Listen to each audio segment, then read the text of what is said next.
Hi. Hello. Oh my God, Hey, so many how people are you? already. I know. Isn't it crazy? I'm gonna pin you. Boop. Ouch. Wait, can everyone see that? Hey, how's it going? It's going well. How you doing? Doing all right. We were just chatting about Mary, if you could believe it, Well, of all things of to all talk books to about. be talking about. So thank you for joining. Oh my God, thank you for having me. Of course. So we are super excited. We all pretty much are obsessed with Mary and Nadine and Nadine. But I guess to get things started, what is your history with horror? Ooh, that's a good question. Whole sandwich, not just a bite. Does the sound okay? Is the sound okay, by the way? I'm trying a new setup. Yes. Yes, yay. Let me wipe the sheen off my face too.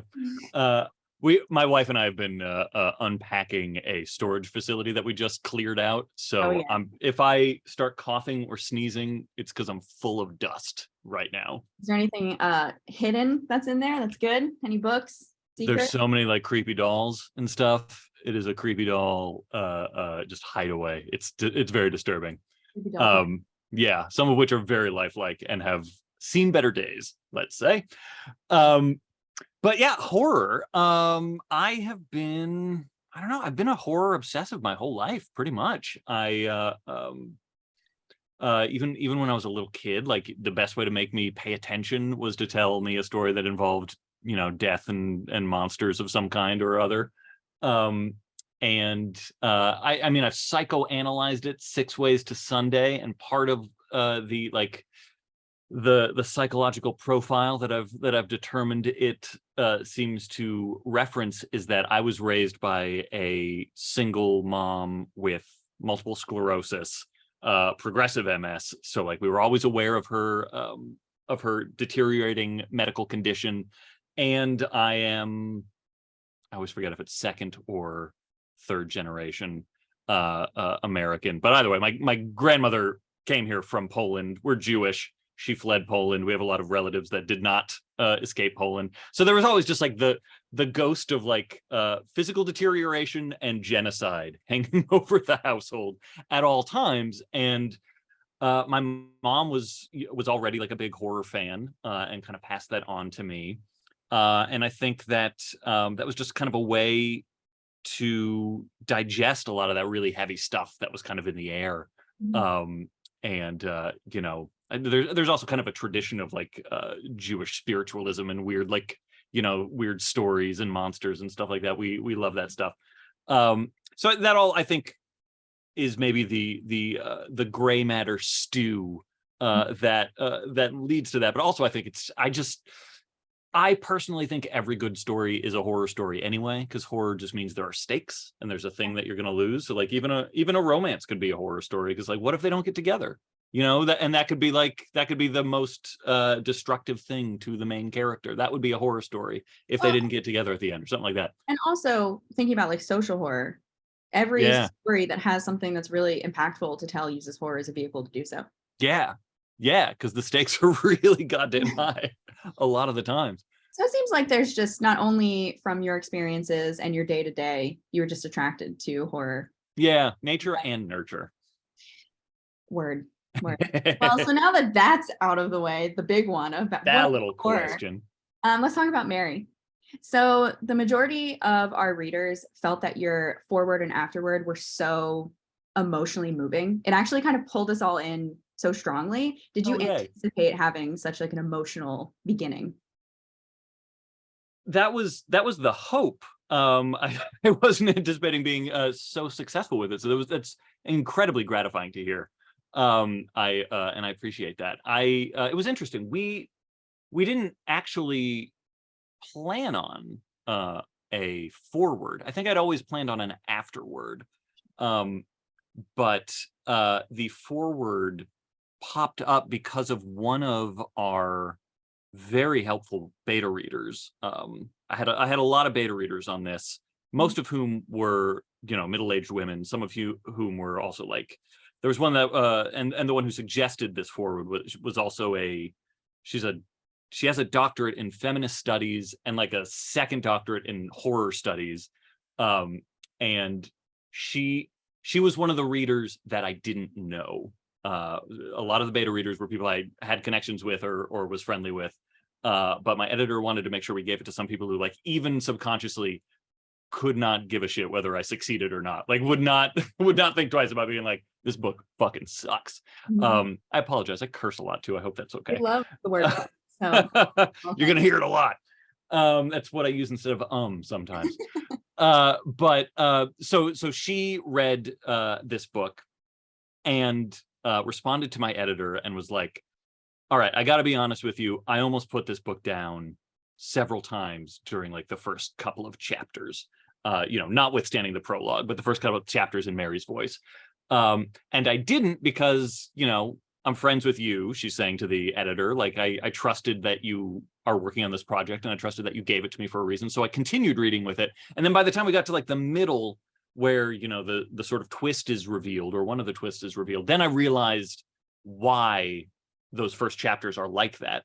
And then I got to the end and I love the end. Like, she wound up really loving it, but it was those first few chapters where there's so much internalized and implicit misogyny that she was like, I don't know if I can do this. Like, this just might be one of those books that men write, and she was like, it might then behoove you to just have some sort of heads up for people that, like, it's intentional, whether or not it's successful, whether or not you like it, just so that a reader knows that, like, it's not accidental.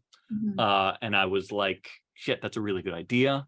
Thank you for reading the rest of the book.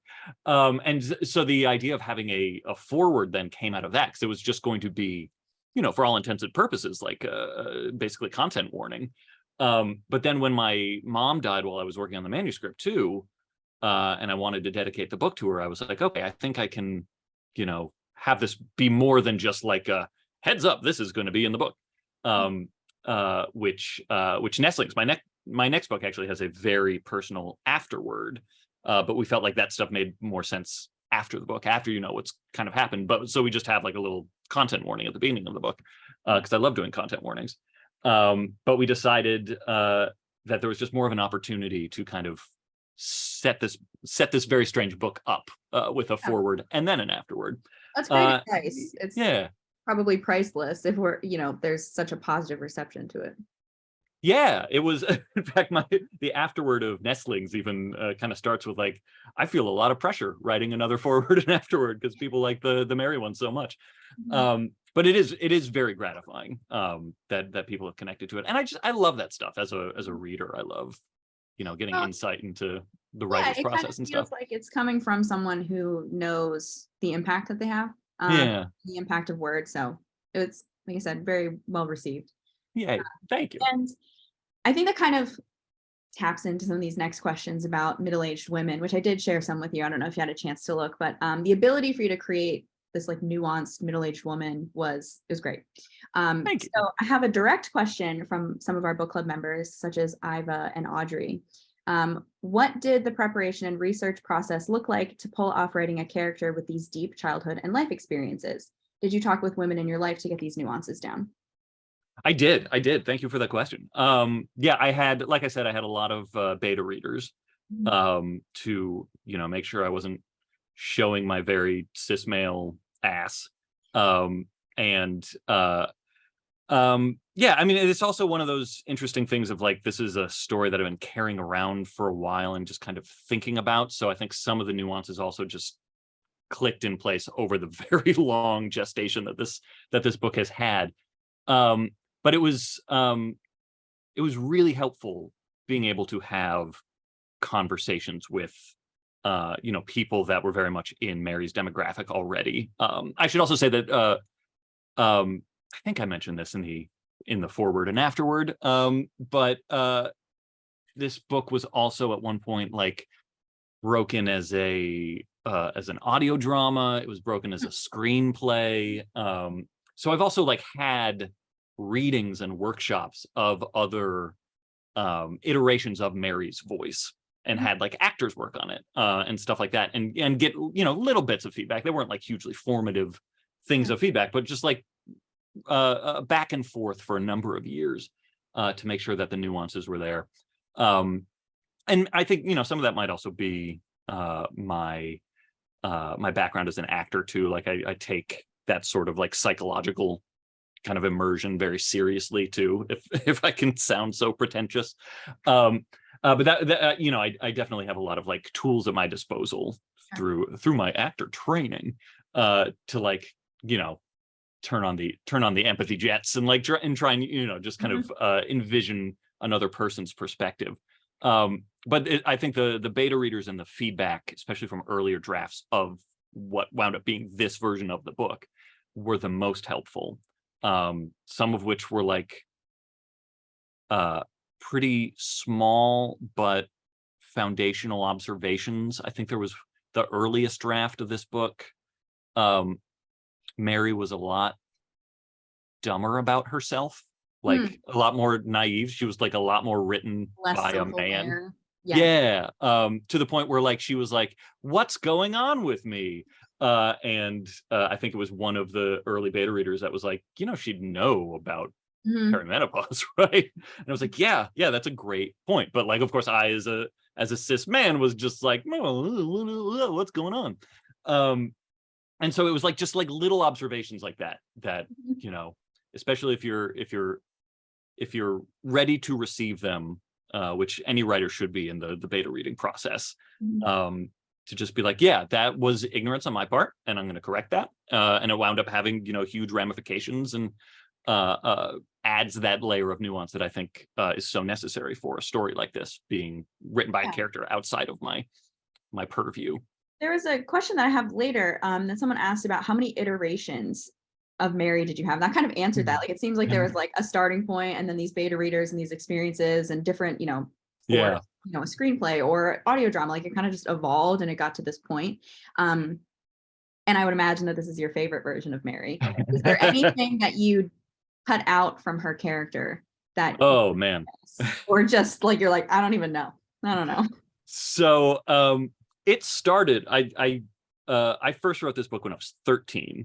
And it was I think people get impressed when I say that. It was a piece of shit. Like it was unreadable. So don't be too impressed. That version was very different.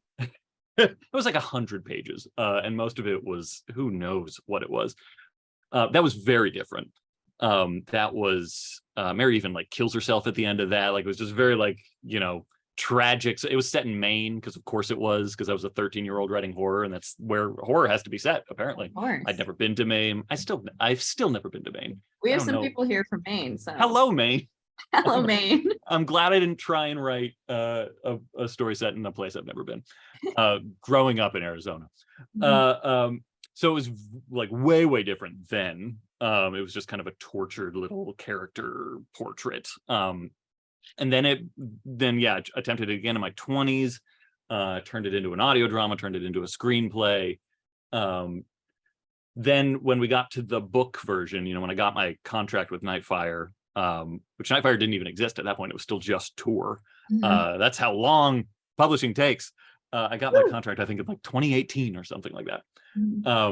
And the first draft of this book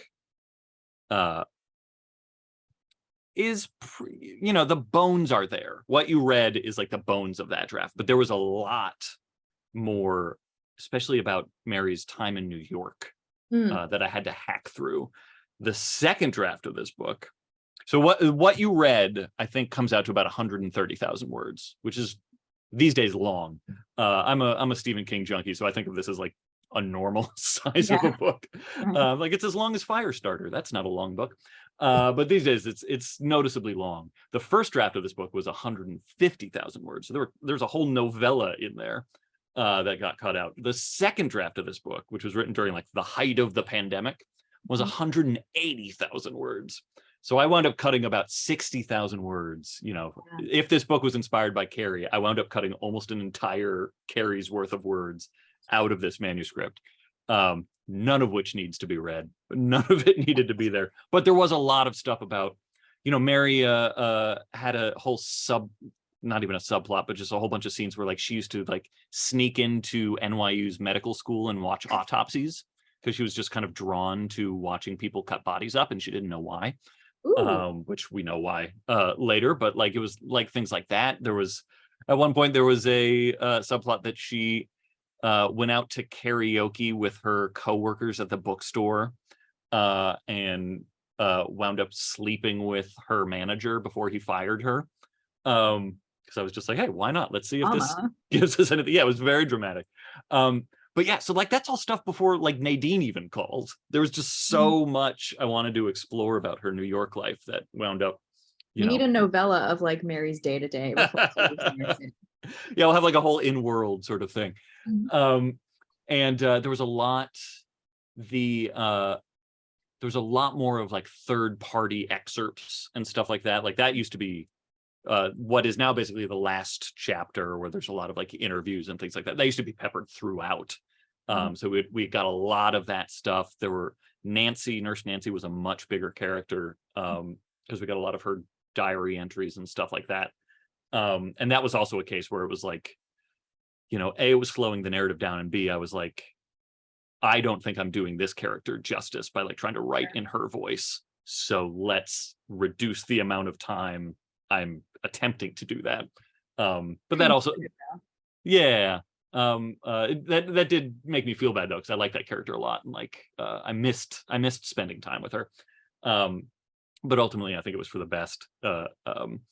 Yeah, so there was a lot that changed, but like again, the bones were still there. It was still very much the story that you read, and yeah, this feels to me like the definitive version of the story. The book has been, well before the strike, the book has been optioned for TV for a limited series, like a Big Little Lies sort of limited series. And I'm also a screenwriter. I'm also a playwright. So I have the chops and the experience to do this, but it was understood upfront from me and from my reps that I am not going to write the adaptation for this at all. Like, because it's been through so many iterations, because I've spent so much time writing this damn book, and because I think if it does ever make it to, you know, the next stage of development for TV, I think it's really going to be much better served having a female writer, female production team, and stuff like that. Like, I think I've served my my role in this story from now on. Hopefully so yeah, progress in a positive direction for that, so we can have a watch party. Everybody, that'd be nice. I could use some paychecks again too. I'm double struck right now. Oh no! As an actor and a writer. The things that you've shared on your Instagram, so yeah. Yeah, it's thank God for social media. Yeah, help keep the solidarity up. Of course, and it kind of gets everybody on the same page about how important it is. Yeah, exactly. We have another member question. Love it. Discord user A.Burr. Hey, if you're out there. Is a fantastically unreliable narrator. Was she inspired by anyone in your personal life? And what do you think are the most important qualities in an unreliable narrator? Great questions. Was she inspired by anyone in my personal life? I've never really sat down and thought about that. In a lot of ways, she's, you know, like most characters, really inspired by, you know, myself, by the writer. There's a lot of her that I recognize, especially like the, you know, some of the timidity and some of the, you know, these are very generalized terms. I don't even know if I agree with calling them this, but just for convenience sake, kind of the passiveness, the letting life kind of go by. I think we all kind of have those impulses sometimes, I would imagine, and I know I definitely do. So like I was drawing on a lot of that, you know, feelings of like, why don't I speak up for myself more? Why don't I do this? Why don't I do that? But she's not like a direct one-to-one person from my life. Nadine is a little bit inspired by my grandmother, because she also used to wear like giant fucking flowers in her hair and was just like really nasty. I'm writing a novella right now that is also about her. Yeah, she was a lot. She was definitely a lot. But what was the second part of that question? Now I'm blank. What do you think are the most important qualities in making an unreliable narrator? And that's right. Okay, asking you like 3 things at once. No, it's great. I love it. I love it. These are great questions. I think for me, the most important thing about an unreliable narrator is that you need to be clear as the writer about how much they believe about their own bullshit. And I think most of the time they believe it all, whether they're believing it, whether they're like making themselves believe it, or whether, you know, it is just kind of the assumed fact. Mm-hmm. Most unreliable narrators are only unreliable because they are in one way or another actually being honest, and their honesty is wrong. Yeah. There's a writer who does this better than anybody. If I would be surprised if most people haven't read something by her, but Katrina Ward, all of her books like are almost like an active thing to read. The books change as you read them because Mm-hmm. they're all written in these first person narratives, and often like multiple narratives by people who are wrong and or lying about everything. They don't know they're lying, Exactly, but they're exactly. lying. They are telling the truth as they see it, whether they are like, you know, in some level aware that they are fabricating something, or more often than not, I think just living their version of truth. Mm-hmm. But I think to me that feels like the best way to write an unreliable narrator is that they are, as far as they're concerned, the most reliable narrator there can be.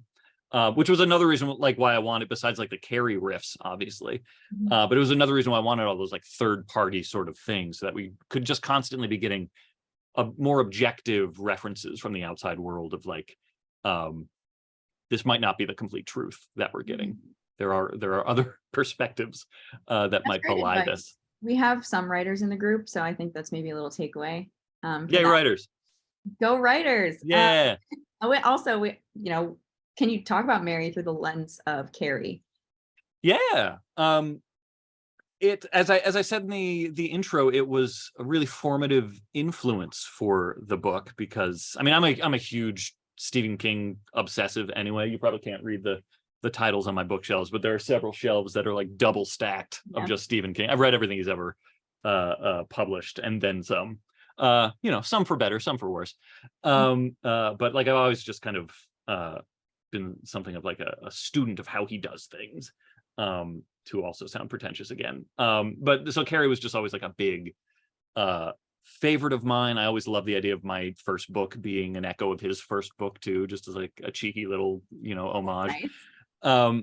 But you know, that'll only get you so far. I definitely wanted this to be its own story, not like a reference or anything like that. And there are other like really good books that are more direct homages to Carrie, like The Weight of Blood. Is very much like an homage to Carrie. This is kind of an echo of Carrie. But I wanted it, you know, one of the things I love about Carrie is that I've always just kind of been obsessed with the connection between the physical and the mental, and like how our bodies inform our mental state, and how like biological rites of passage can actually be like tremendously important emotional events as well. Some of that I think also comes from actor training too. Like I come from a very physical training of like, you know, as opposed to like the more methody sort of school where like try and think of a time when you were sad. The training program I come from is like clench these muscles and you will feel what it is like to be sad, and then the sadness will follow. You know, it's very much like body first. Yeah. And both my parents were in the medical profession too, so there were just like medical textbooks all that. I used to like sit and memorize the bones and the muscles, and so I almost became a pathologist when I was a kid because I just love that stuff. And I love that about Carrie. I love that Carrie was about a biological thing having impact on a story and on an emotional thing, even down to like the facts that the book cites, that Carrie cites, if they can be called facts, but like the phenomenon of telekinesis does tend to happen in pubescent people. And I just love that. I just love that idea of like, oh, that's interesting. You know, hormones are like real things. And so I wanted to explore that similar relationship. And I wanted it, like I said in the intro too, I wanted to just kind of take a character that was downtrodden, that was marginalized and ignored, and see what would happen if they were ignored for longer. Because one of the most satisfying things about Carrie is that it is this great, you know, it's the Cinderella myth. It's the great like fairy tale subversion And it takes place during this incredibly fraught time we all went through of high school, and where the archetypes are really strong and the cliques are really, really hard and fast. But, you know, a lot of people who were bullied in high school, or who were treated like shit in high school, or marginalized in high school, didn't get that, you know, catharsis, which obviously doesn't end well for Carrie either. But like, just kind of have that abuse, and then are, you know, sent out into the world, which is also a very abusive place. So I was just really curious what it would do to a character to have to put up with that shit for even longer. And you know, Margaret White, Carrie White's mother, her fundamentalism, her religion is such a fascinating aspect of that story, such an oppressive sort of element of that story. So I was, you know, looking for a version of that that is even more diffuse and even more insidious and a little less in your face. And to me, like, the patriarchy is very much that, and how, you know, it is just this like fundamentalism that we've all kind of absorbed, and a lot of people make really destructive choices on it. So it's like, okay, what if there's not a single person holding Carrie down and you're telling her about her dirty pillows, but there's a whole fucking system of people that are just like, oh, honey, you're fine, like, quit complaining. We just talked about like the use of the word textbook. Like, yeah. Which, I mean, my wife has been dealing with, I go into this is a lot of what Nestlings is about, my next book, but my wife has been dealing with horrendous chronic pain. She was basically bedridden for like a year and a half.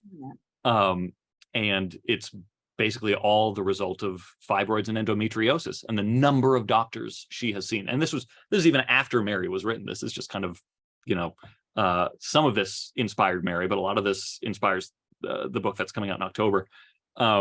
So many doctors were like, "No, fibroids wouldn't do that. No, you're fine. It must be something else. Let's take your uterus. Like, let's have a hysterectomy. Let's do this. Let's go into this surgery," or something like that.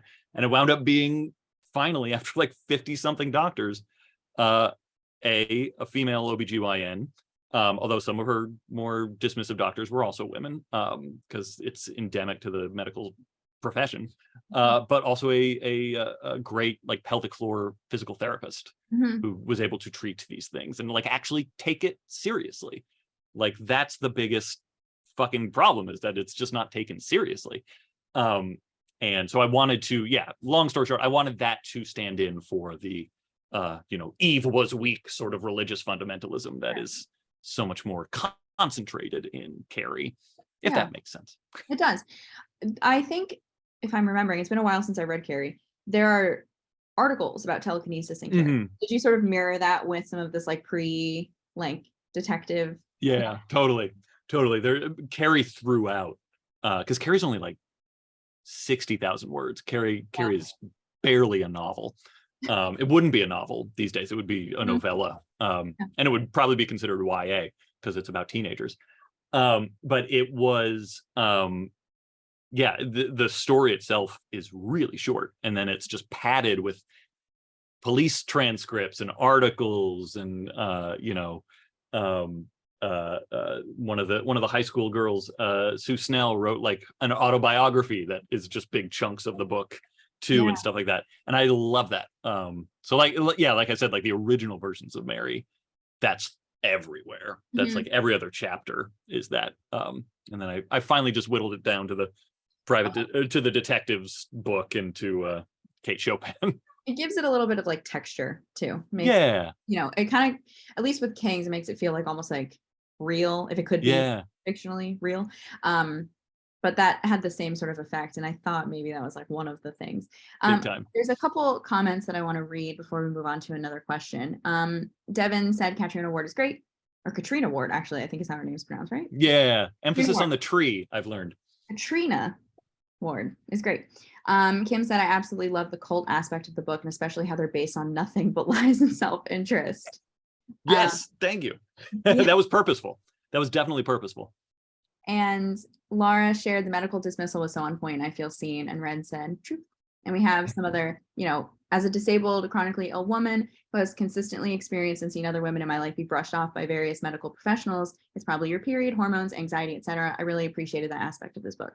Oh, I'm really honored to hear that, and I'm very sorry that that's been your experience, which is, it seems very common, common enough to the point where it's fucking insane that it is still common, and yet it is. Yeah. We have another member question from Carly. She asked, what do you think makes the woman such a staple to the horror genre? I feel as though male authors write from the perspective of women more often than not in this genre. And even in horror films, women are at the center of the story, like the final girl, female rage as major themes. So what do you think makes the woman such a staple to the horror genre? God, that is such a good question. That could be like a whole multi-hour conversation. Well, I think some of it I think some of it is a weird tacit admission on a lot of creators' parts. I think, male and female and non-binary, a tacit admission of how gaslit women are all the time. I think there is something almost formulaic about a female character who sees the horror and no one believes her until the very end, when she's ultimately vindicated, whether she survives or not, whatever the story ends with. There is this weird kind of like tacit admission of like, oh yeah, no, she was right. That I think a lot of people are kind of embodying when they write with a female protagonist. I mean, some of it might even be like stupidly generic, like, oh, they like it's I'm talking archetypes here too, so forgive me that a lot of this is probably inaccurate, but I'm just like speaking from an archetypal place, an easy place, that like, oh, men try and fight, and women try and like rationalize, or women try and like deal with the antagonist, and that just like makes a longer and better story, because a guy would just be like, oh, fight you, and then die. So I think there's some of that. I think some of it comes from the final girl trope, of course, comes from a very moralistic place, where she's usually, when we're talking about like, again, archetypes, especially like the 70s and 80s slasher movies, she's the one who's virginal, she's the one who's pure, so she's the one who deserves to survive, whereas the other ones have to get murdered. So I think that like all kind of informs this great like collective unconscious stew that a lot of us draw from. I think some of it too is just like, I think, and again, like I almost hesitate to say this because it feels so what is the word that I'm going for, my dust clogged brain. It feels like too pat to say this. It feels too like dismissive and archetypal to say this, but I just think women are like more interesting characters too. Like there is something to be said for, I think, a character who has to live in a society that dismisses her, that gaslights her, that is full of people who are physically imposing, and are often like threats, whether they intend to or not.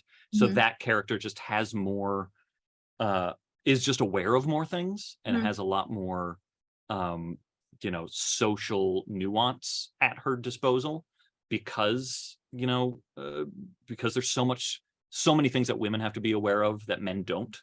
So I think that also just kind of like makes it a more interesting inner life in a way. Not that men can't be interesting, but danger. Yeah. That, like nervousness or fuel. Right. I think I think that's a thing that a lot of men forget, is that like we'll go jogging at night with headphones on, and like we'll walk into a room full of people, and we don't have to like see who's bigger than us or who is like staring at us too long or anything like that. There's a hypervigilance that I think a lot of women have to have, that makes a compelling character, especially in horror. There's a comment in here saying that interesting that the term gaslight comes from a psychological horror film. Yeah. We also have some other comments from Roberta. I think female rage is much more insidious than male rage, making female horror scarier.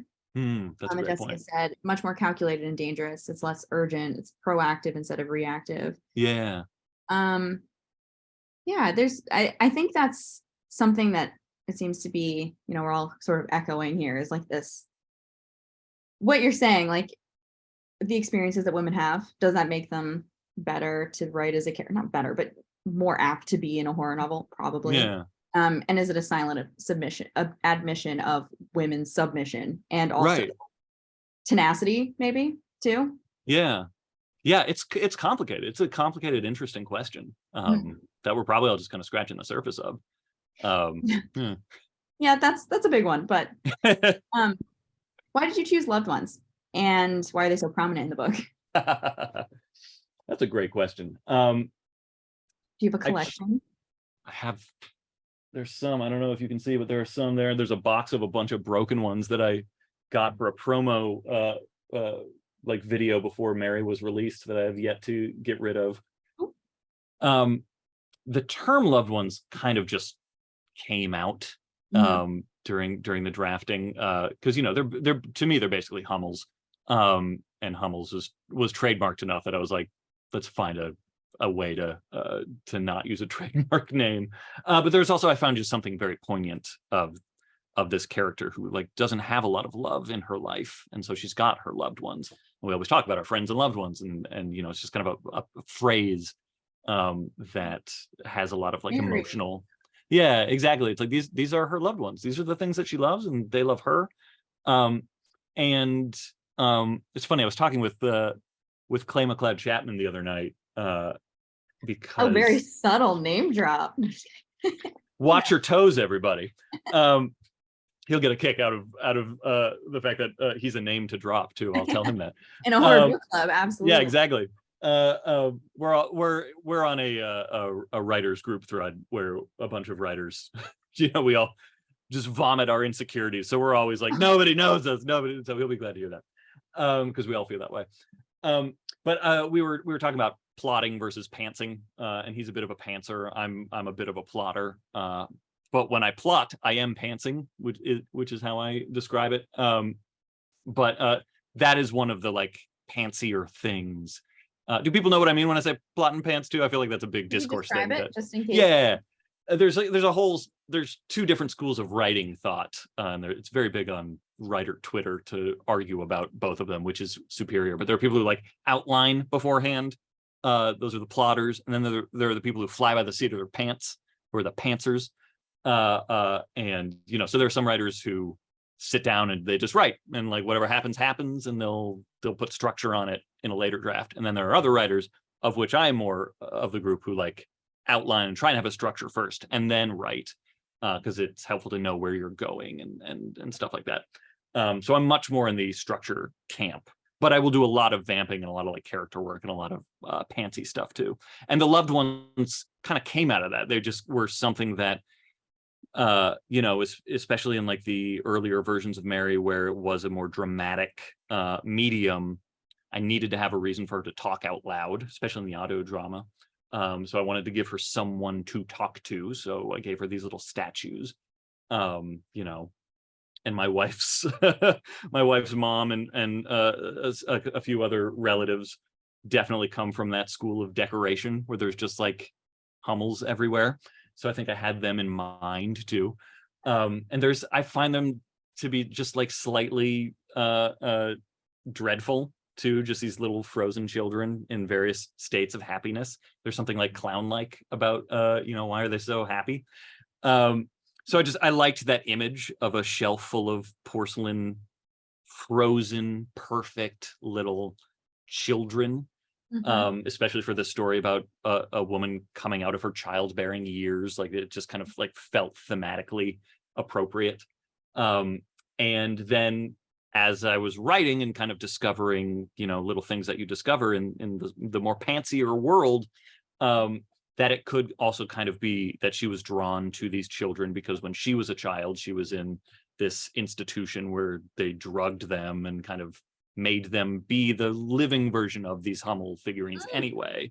Yeah. So they sit there as a reminder of the be good, be perfect, never let your skin wrinkle, never sag, just kind of be frozen in time, from the medical profession, from the patriarchal point of view. And so that way, when she shatters them at the end, there's something more of a payoff to them besides just having lots of pointy things to carve flesh with. The capital G good too. Yeah. I noticed. Okay, well, more importantly, if you were to be frozen into a pose as a loved one, what would it be? Baseball bat? Baseball bat's fun. Yeah. I played t-ball when I was 7. Oh, perfect. I'd probably be carrying a book or something not very threatening. Yeah. Yeah. But I hope there would be a fun animal following me. I like those. I have the goose girl like right there, and there's one with a lamb. It's nice when they get a little friend. Yeah, you have a book and a goose. Yeah, What could exactly. go wrong? Like, stop eating the book, goose. Okay, so Nadine was a point of levity and discussion. We are obsessed with Nadine. Our member Mike asked, I was surprised with how much humor there was in this book. Was this intentional, or did it evolve with characters like Nadine? Does humor find its way into other writing from you, or is this limited to this story and the characters of Mary? No, my stuff is often very funny. Especially like my plays. Whenever my plays go up, there's always, because I also write horror plays, which are, often kind of brutal and scary. Like I really like plays, especially to like really be fucking scary. I like to like upset people. I like to scar my audience. But because there's something about horror theater that, like, when you have a bunch of people trapped in a room and they can't leave, like, oh, you're so much more vulnerable as an audience. I love it. But one of the biggest most common feedbacks that I get, however I should conjugate that, one of the most common things I hear after a production of mine is that people are always shocked at how funny it is. I love humor, and I find that humor and horror go hand in hand, because to me, horror is when the joke stops being funny. So you have to have the joke first. David Lynch is like another like artistic North Star for me, and David Lynch's stuff, I think, also really embodies that feeling of like, there's a lot of David Lynch that you watch that you like are laughing during, because it's so heightened and people are just acting so weird and silly, but then they keep acting that way, and like there's like the music is still just like one note in the background, and you just have this feeling of like, oh, maybe I'm not in on the joke, maybe the joke is on me, and that's very frightening. It's very dread inducing. So I love horror that comes out of that feeling of, it's funny until it's not, and then the joke keeps going. So that's always something I'm trying to evoke in anything of mine, especially in plays, but in books too. Books, it's a little harder, because books, it's harder to gauge what is funny and what is not, because you're not getting that audience feedback and stuff like that. You have to have a lot of confidence, probably. Yeah.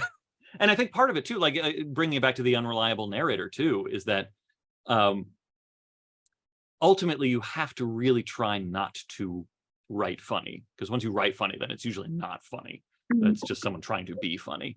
So for me, like, I wasn't objectively trying to make Nadine like comic relief or anything like that. I just wanted her to be a character who doesn't take shit.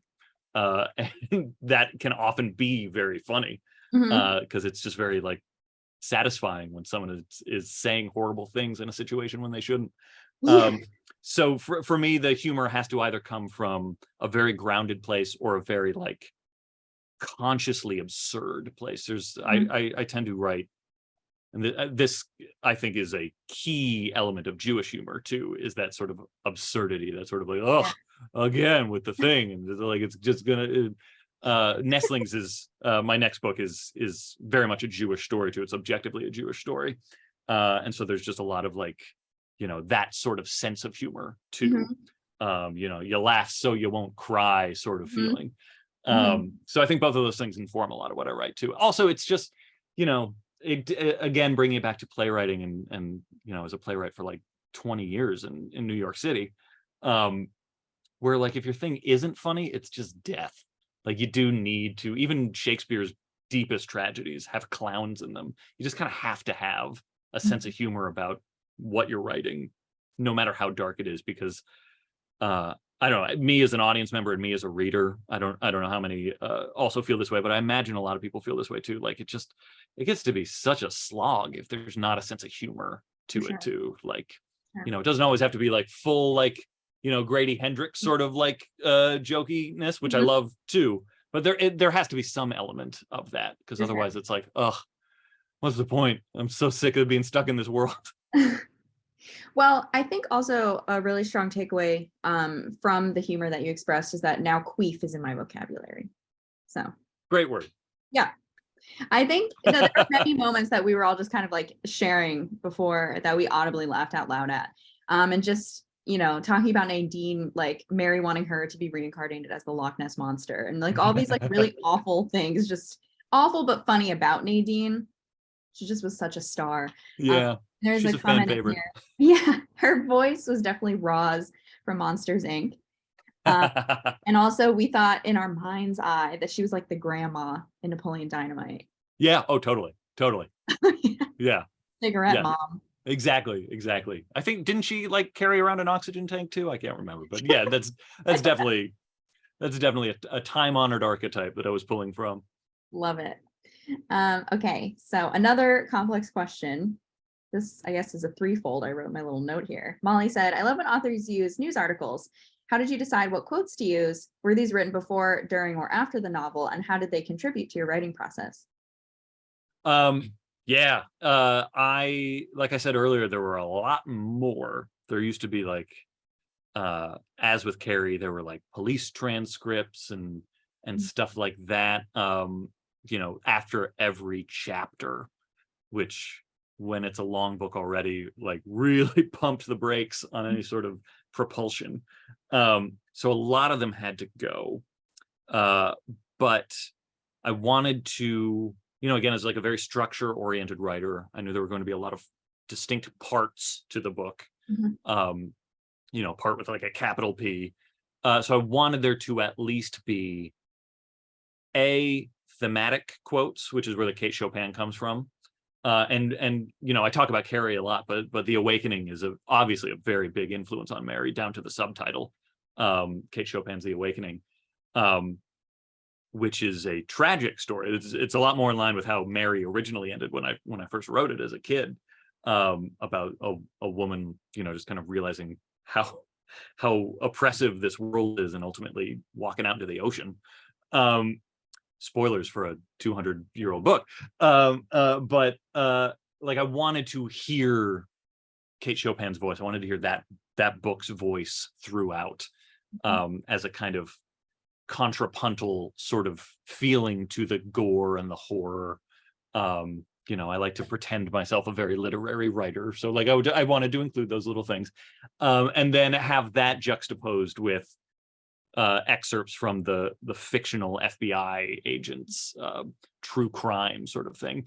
Because one of the things I missed, Mary as a narrative does investigate a lot of things, and one of the things it investigates is our culture of serial killer obsession, and why we love true crime so much. And I think sometimes that can be a very dismissive sort of topic, but I think there is like some pathos to really be investigated as to like why especially women are so drawn to that genre, which is often about murdering women. Like I think there's actually something like really poignant about being drawn to that subgenre, but also our society really lionizes these incredibly toxic, awful, horrific men.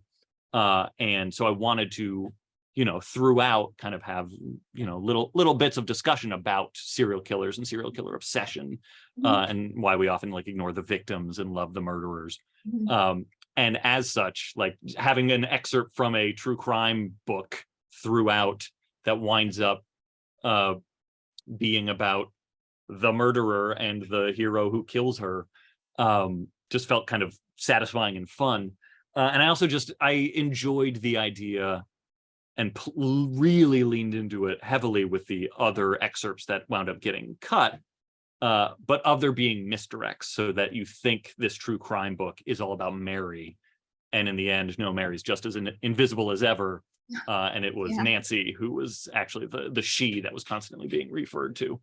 So that was like my big thinking, my structural thinking into those quotes, and ultimately, yeah, it had to be kind of targeted, as to only having two per part, having a Kate Chopin and a FBI agent one, and trying to figure out how they could respond to what has just come before and set up what is coming afterwards. So it was a little trial and error. There was some shuffling around and stuff like that. But fun. I have a few questions that are maybe a little bit less intense. I Little. like them all. Make them intense as you want. All right. Ryan asked, was there a particular playlist you listened to or were inspired by while listening to Mary, or while writing Mary? Sorry. There was. I keep thinking about posting it on Spotify or something like that, but it's kind of uninteresting. I yeah, because besides the song, you know, the song that gets featured in the book, More Today Than Yesterday by the Spiral Staircase, which that's its own interesting conversation that I can go in on about choosing that song, because that was a very long process. But besides that song, I have a really hard time listening to music while I write, especially because I'm also a musician. So when I listen to music, it Really fires overwhelming.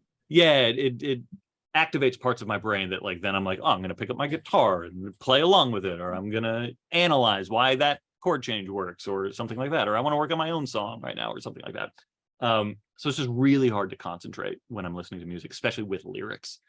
But with Mary, I found some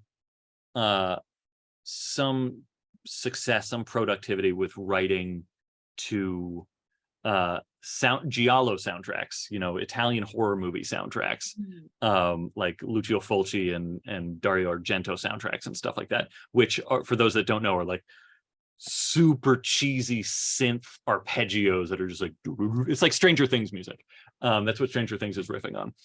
So I listened to a lot of that, and like a lot of like Aphex Twin, and a lot of for anyone who's seen the movie Ravenous with Guy Pearce, and yeah, great movie. I see some cheers. That has a great soundtrack that's Damon Albarn from Blur. And it's just kind of like this weird, like sort of techno. Goblin is another great one. So like it just had to be Tangerine Dream. Yeah, it had to be that kind of weird, unhinged sort of music. That at least helped me like stay in the mindset of Mary. Which is just kind of not as exciting in a playlist, because it's just share the playlist. Need it. Yeah, okay, maybe I'll do it. Maybe if it's all on Spotify, I'll give those musicians a tenth of a cent for the streaming rights. It's the least I could do. Favor. Bren asked why that song, the one that you mentioned in the book. That song. So there being a song was always part of Mary, even from the version I wrote when I was 13. There was always going to be, because again, like I've just always been a musician as well. Music is very important to me. And as a Stephen King obsessive, like his relationship with rock and roll in his novels and stuff like that was just always, you know, a very big element of his stories. Still is. But so like there was always going to be a song that happens during the death of the serial killer and that recurs throughout Mary's life. Originally, it was Blue Velvet by Bobby Vinton. And I loved how, you know, like ghostly and haunting it is. It's just the sort of song that sounds like it's being played down like an echoey corridor in like an empty building. There's just something creepy about it. Despite David Lynch being such a huge impact on my life, I didn't know David Lynch then. Because this was like 1994. I didn't know shit about David Lynch. So I didn't know about Blue Velvet as a movie. So by the time I kind of learned about that, I was like, oh yeah, it probably shouldn't be that song. That's been spoken for. Then it was We'll Meet Again by Vera Lynn, because I like that, you know, it's a reincarnation story. That seemed kind of fun. And it also has that kind of creepy vibe. I'm a massive Beatles obsessive too, and I knew that song from the Beatles anthology. It plays very briefly in the beginning of the Beatles anthology, which also was happening around that time. It was like 94, 95 or something like that. I'm aging myself. I was born in 1981. But then I saw Dr. Strangelove, which ends with Vera Lynn, and I was like, nah, it can't be that either. That song's also spoken for. So a few years went by, and then it was for the audio drama, there's a great doo-woppy girl group song called Born Too Late by a group called the Ponytails, Poni Tails. Yeah, and it's also great. Like it also just has that like creepy vibe. And I loved the lyrics, Born Too Late, because especially for the audio drama, it was kind of envisioned as like a psychosexual romance between Mary and the serial killer. And this was before the gardener in the book wound up being revealed to be the serial killer's brother. And he was actually going to be the serial killer, and they were going to have like a romance and stuff like that. It was going to be marvelous. And, you know, because it was an audio drama, he'd be much more present, a character, and they'd be having conversations and stuff like that. And I loved that idea of like, oh, we were born too late for each other. There's just something like doomed romance about that. But the song just didn't seem like well known enough. So I didn't go with it. I wanted, especially when it was becoming a book, I wanted, and I should say there's a version of the first episode of the audio drama that you can listen to on my SoundCloud page, and you can hear that song being used in the soundscape. And it's cool. It's nice and creepy. I think it's like soundcloud.com/Nat Cassidy or something like that, where you can also hear some of my very silly love songs. So it worked really well in a soundscape, but in a book, I was like, I don't think people will be able to like hear the song. And I was reaching an interesting moment where that song is from like the late 50s. I think that song is from 58. Blue Velvet and We'll Meet Again are from like the early 50s. And it was reaching the point where like, if I wanted Mary to be set now-ish and be about a woman going through perimenopause, she kind of can't be a baby boomer. Like she kind of can't be from the period when that song would be playing on the radio. Like, yeah, maybe it could be an older song that was playing on the radio, but like that would be something I'd have to justify. I kind of wanted it to be a contemporary song to the death of the serial killer. And the longer it was taking for this book to come out, the more recent that song would have to be.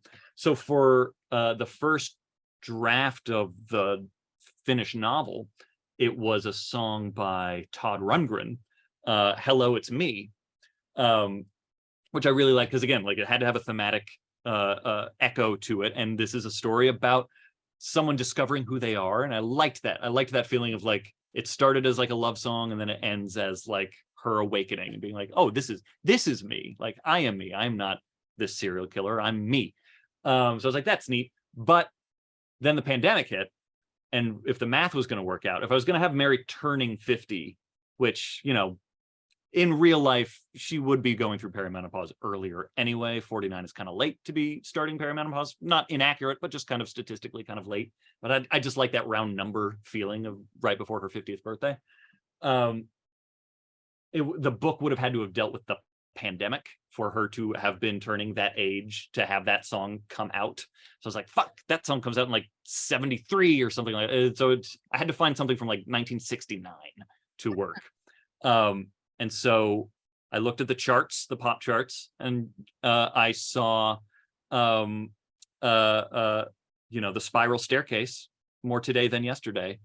And it's a song I know, like I grew up listening to 60s music nonstop. So like it was a song I was very familiar with. And I was like, ooh, that's good. And it has that up-tempo sort of feel that can be really creepy when it's used in a murderous context. And the lyrics are perfect because it is about, you know, the song is about loving a girl more today than yesterday, but it could be reinterpreted as I love myself more today than I did yesterday. And I'm going to love myself more tomorrow. So it all started to work. It was great, but you can't quote songs materially in a book unless you get permission, unless you get copyright permission. So I had to track down the publisher of the song, which was its own arduous thing. And we're starting to like run out of time. The book is like, has to be finalized. I'm like on the last draft before we go into copy edits. And so like, if I'm going to change this, I'm going to have to change it now. And another thing they don't tell you in writing school is that when you want to pay for those sort of permissions, when you want to quote a book, quote a song in your book, you got to pay for it. The publisher doesn't pay for that. That comes out of the writer's pocket. Stephen King, I'll bring it back to Stephen King again. The earlier editions of Christine, which you just read. That's right. And I you did read just read it. And Hamlin put in a comment saying that he paid thousands out of his own pocket. Thousands. Yeah, thousands. It would have come out to like $30,000 of today's money, just for the rights of that, which is why new editions of that book don't have all those songs in it, which is a bummer because I love that. And I have an old copy that looks like someone ran it over with a car. I've How got the goods in appropriate. there. Yeah, that's right. Yeah. Yeah, and he can afford it. He's fine. That's fine. But yeah, so like I was like, oh fuck, am I gonna have to try and find another song? Am I gonna, like, I just want to pay these people and use the song? How much is it even gonna cost? I didn't know. The publisher had been bought out by another publisher, had been bought out by another publisher, and it was just, the clock was ticking. So while I was waiting to hear back from this publisher, which ultimately, obviously I did, and the price wasn't that much, so I coughed it up. But in the meantime, it was one of those just dumb things where I was like, oh wait, I am a professional songwriter. Like, I do write songs. So I wrote my own song to sub in for More Today Than Yesterday if we didn't ultimately get the rights. Nice. And yeah, it just basically did like all the things I knew More Today Than Yesterday was doing, but my own version of it. And a very shitty demo of that, I think, is available on my YouTube page. But yeah, so that was crumbs to look for later. Yeah, exactly. That was my very long process of that song. Well, it's nice to know because it feels, obviously very intentional, right? But it kind of helps us see even more ways that this was very just intentional overall, and it's more things to enjoy about Mary. Yeah, thank you. I'm a very intentional writer. I think a lot. I think a lot. For better or worse. We also have a question from Emily. What level of participation did you have for the audiobook? I know that you spoke the forward and afterward, but did you have a say in the person that read? Yeah. Oh, that's a great question. I did. I got to field a bunch of auditions. I think like 20 something auditions. And I'm a huge audiobook listener. I love audiobooks, so I'm very familiar with, the more prominent audiobook narrators. And we got some big names auditioning for it. And the audition segment was Mary coming home and hearing the voice mail from Nadine, because I wanted to make sure I heard their Nadine before we made a decision. So we get a little bit of Mary's voice, we get Nadine's voice. It's like a 3 or 4 minute audio sample. And I love all these narrators, and I was very honored that they were auditioning. But a lot of them, I was like, oh, I'm just not feeling, like, some of them sounded too optimistic. Some of them sounded too cheery, naive. Some of them sounded, a little too, I like a very dynamic narrator. Some of them were a little more monotone, which can be a school of narration. And I had never heard of Susan Bennett before. She was like the one person I'd never heard of. And we listened to her sample, and immediately I was like, holy shit, like, this is perfect. She is so good. And working with Macmillan Audio, who are obviously like big pros in this, they'd worked with her a couple of times, but of the submissions that we got, she was definitely like the smallest name as far as like having an audience already built in. So like, there was some discussion of like, does this at all impact the book? Like, if we have someone who isn't bringing as big an audience to it, and she has her own audience, she's done a bunch of really cool stuff, but comparatively to the other ones, and they were like, just go with the one that you think will be the best. And I was like, then it has to be her. And it was a fucking A+ easy choice to make. She nailed it. About having like following an audiobook narrator, which I guess is kind of shame on me, right? But I can think of Monotone, Just Like Home by Sarah Gailey. Yeah, her audiobook narrator. Yeah, very like monotone. It kind of aided in the story, I think. I liked it more because of the audiobook narrator. Yeah, I liked her narration of that a lot. And I know there are some books that she's narrated that people have complained about that delivery, like it didn't work as well for the story or something like that. And people complain about everything, of course. But as is our right as consumers. But some stories it fits better than others. And it's interesting that Nestlings, I kind of wanted to narrate, because like I'm just starting to get into audiobooks as a narrator and stuff like that. And I do commercial VO and animation and video games and stuff like that. So I'm very comfortable with voiceover, but I haven't done a full length audiobook yet. And I'd wanted to do Nestlings audiobook, but then a huge audiobook narrator requested to do it. And that was, again, we were like, we should probably have someone A, with that big of a following, and B, who has more experience, way more experience than me. Who it is? Yeah, it's Cassandra Campbell, who did Where the Crawdads Sing and The Immortal Life of Henrietta Lacks and Bird Box, like big, The Help. She's done these big titles. And she's great. Yeah, thank you. Awesome. Thank you. And I guess to finish answering the question too, the beyond pronunciation help, I don't have shit to do with the audiobook. Record my bit, I help out wherever I can, and then just kind of get to enjoy it. I think, my other friends who are full-time audiobook narrators have dealt with this, and I could probably have done this too, but I didn't, where I imagine I'll be able to listen to like the final pass of the audiobook and give notes if there's anything that needs like a pickup or something like that, or do this line differently or something like that. But other than that, like it's in their hands. To the full audiobook? What's that? You listen to the full audiobook? Of Mary or of Nestlings? Oh yeah, I love Mary. Mm-hmm. I kind of recommend Mary as an audiobook more than a book to people. Which I don't know what that does for my royalties, but Roberta asked, why Chipotle?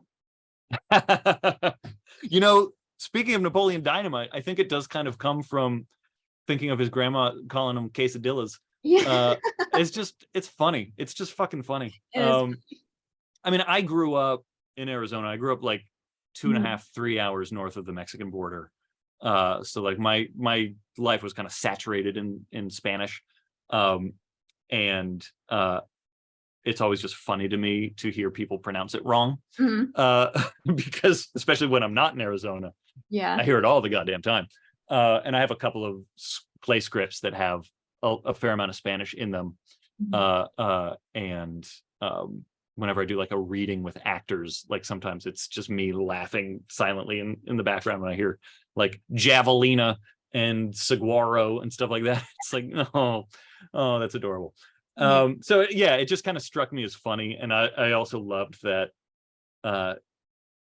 she probably just named the dog after seeing like an advertisement for a restaurant. Yeah, I was like that's a pretty word. Wrong. Yeah. Yeah, not every choice has a lot of thought behind it. Sometimes it's just, that was funny. It is funny. And then Sarah, me, asked, why ants? And Helen, who's in the room here, she's brought up the comparison to ants with cults. So why ants? Ooh, that's a great comparison. I never thought of that, but that was my reason. It's cults. They're the cults of the animal world. There are no mistakes. Everything is a choice. As I always tell any director that gives me a note. No, I love bugs. Mm-hmm. Bugs creep me out, and I love them. I think that's another legacy of growing up in Arizona. If anyone else has grown up in Arizona in this room, you grow up surrounded by insects, and most of the insects can kill you, so you're constantly aware of them. And especially when you're a little kid or like just a little poor desert rat boy, as I was, because we didn't really have any money. So like entertainment wise, I would just like go out and like collect scorpions. Yeah. Or like, bring a little portable blacklight and watch them glow. And so like I was just always aware of bugs. There's a lot of bug stuff in Nestlings. I have a like entirely bug oriented book that I want to write after I write the book I'm outlining right now. So that'll be 3 books from now. I just love bugs, and I know that bugs freak people out. And so as a horror writer, it's a really easy pull. But there is also twofold answer. One is ants in particular, especially when I was a kid, I had a very almost symbiotic relationship with. One of my earliest memories is being in kindergarten And my kindergarten was part of a K-6 school, so there were a lot of kids in it. And this could have been first grade, but I'm pretty sure it was kindergarten. One of the things we do in Arizona, and probably other places too, but it was a very Arizona thing to do, is we would have sprinkler days when it was like really hot. And so they just like turn on the sprinklers, and instead of having kids just like die during recess, we would just like run through sprinklers and stuff like that. Because Wow. it's like 110 degrees. I'm chronically in the Northeast. I have never seen that. Yeah, well, climate change is coming for us in the Northeast now too, so we'll find out.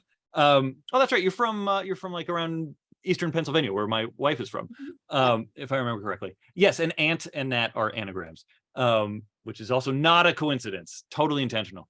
But when I was in kindergarten, there was a sprinkler day, and I remember, especially where I was growing up, like there wasn't a lot of grass. It was mostly dead grass or dirt or gravel, even in the playground. So there are kids like running through sprinklers through dead grass and stuff like that, which is fine. But then over in like a corner of the playground, there were some like slopes. They weren't quite hills, but they were like going into a ditch of like dead grass. And I saw some older kids who were probably like second graders, who were just like big kids, rolling down the hill in the wetness, in like the sprinkler wet. And I was like, whoa, that looks like a lot of fun. So I found my own patch of grass and I started rolling down a hill. And I did it a couple of times. And then I stood up and I realized my legs were tingling. And some of this is now memory, so it's corrupted, I'm sure. But my memory is very clearly of looking down, and my legs from like waist to ankle were covered in ants, and Oh like my God. fire ants, like red ants. And exaggeration or not, whether it was full ant pants or not, they had to hose me off. There were so many ants that they had to take a hose to me to You get got the all the hose ants off. treatment. Exactly. So like that just always stuck with me as like an early trauma. And so from that point on, I just like ants just have like a very special significance to me. And I loved the idea, bringing it all back to Mary. I love the idea of ants as psychopomps, these usually winged creatures that carry the soul to another plane or something like that. Usually they're birds or something. But ants, especially male ants during mating season, have wings. So I was like, okay, that kind of works. And I just find something like very, almost Langoliers like about like just these like tiny bodies covering a thing and eating it up, and that's what like takes it to the next realm or something like that. So I like that. I like that. And cults, totally, because they're cults. And absolutely. I know it. We knew it. Okay, I have a couple more things for you. One, Bring it. which of these three books would you perhaps choose if you were to be in a book club? Which one would you want to read? Oh, The Exorcist, Pet Cemetery, or Hell House? ooh. Yeah, Roberta said purely hypothetical for no reason whatsoever. Right. Because I mean, what kind of book club would read such deviant books anyway? And like, who would belong to a book club like that? Shame on those people. I know, kind of gross. Actually. Ugh. Hate it. So my first answer is none of those books, because they're all terrible. God, those are three great books, and I am a Libra. I cannot decide things. I would probably lean towards whichever one has been read by the fewest amount of people, just for like sheer numbers. But The Exorcist is amazing, and I think has aged pretty well. It's also a great audiobook read by the author, and he's got this incredibly almost like ASMR voice, just like this gravelly old man. And technically, I think the draft of The Exorcist that we can read now as readers has been altered from the original published draft. And so it has elements of the screenplay kind of incorporated into it. The dialogue basically got like a polish. And so the dialogue in the book is really good. Pet Cemetery, and The Exorcist as a book, I love. It's maybe my favorite, one of my favorite horror movies, maybe my favorite, and the book is just great. It's so rich. Pet Cemetery was my first Stephen King. I read that when I was like 7. And I think it is Stephen King's. Yeah, it's a good first. I think it's his most perfect book, because everything works together. He's a writer who loves digression and embellishment and anecdote and flashbacks and stuff like that. But that book, like, nothing is wasted. It is thematically perfect. It is so fucking dark and sad. It's a great book to discuss. Yeah. And Hell House, I love Matheson, and that is like a weirdly hypersexual book. It's so like a writer in the 70s, like thumbing his nose at prudes, but a writer who is also kind of prudish. So it's a very interesting book about sex written by someone who like doesn't write a lot about sex. So it's fascinating. And it's a great haunted house story. Next to all the sex stuff, right? Yeah, because it's, there used to be like sex parties in the house and stuff like that. Like there is like a kind of gasp sort of element to it, which is fun to discuss. But it's also Richard Matheson. He's a creature of the 50s. Like he doesn't know how to write sex very like explicitly. We need a Hell House and Sarah J. Maas crossover. Yeah. So I would recommend any of them, which is why I'm not helpful. Like, try getting me to pick a restaurant for dinner. It's so fucking frustrating. I'm useless. Hell House is currently winning our poll. All right. Hypothetical. It's a great read. But maybe you've swayed people. So that's kind of what I'm doing, because I'm like, want to make people regret their decision, and they can still have time to switch their vote. Regret is good. Yeah, it's a great feeling. Exactly. Next thing is I have a little game for you to play, but first we're gonna skip through.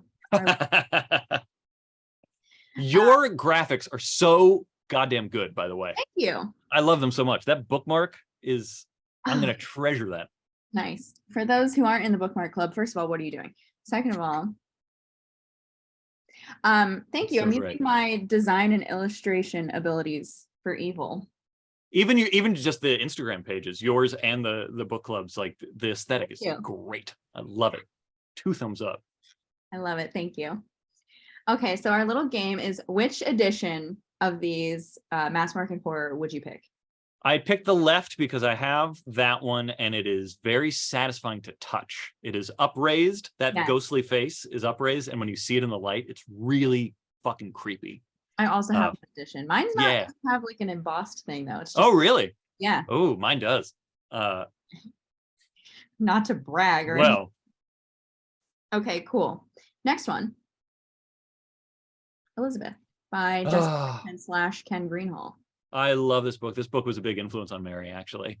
Unlike the final version of Mary. I gotta go with the one on the right with the double eyes, because that's creepy. I've never seen that one. I think I have the Valancourt edition, which is not the one on the left, but it's kind of similar to the one on the left. The one on the left is fine. It's just a little gothic, but the one on the right is like disturbing to look at. So I go with that one. Is like, give us nothing. Yeah, that could be anything. Okay. Clive Barker. Cabal. Cabal. I would also go. UK says, I guess. Cabal. Cable. I'm also going with the one on the left this time, because that is the edition I read when I was a teenager, and it was that screaming face was a holograph, and so it was great how it caught the light.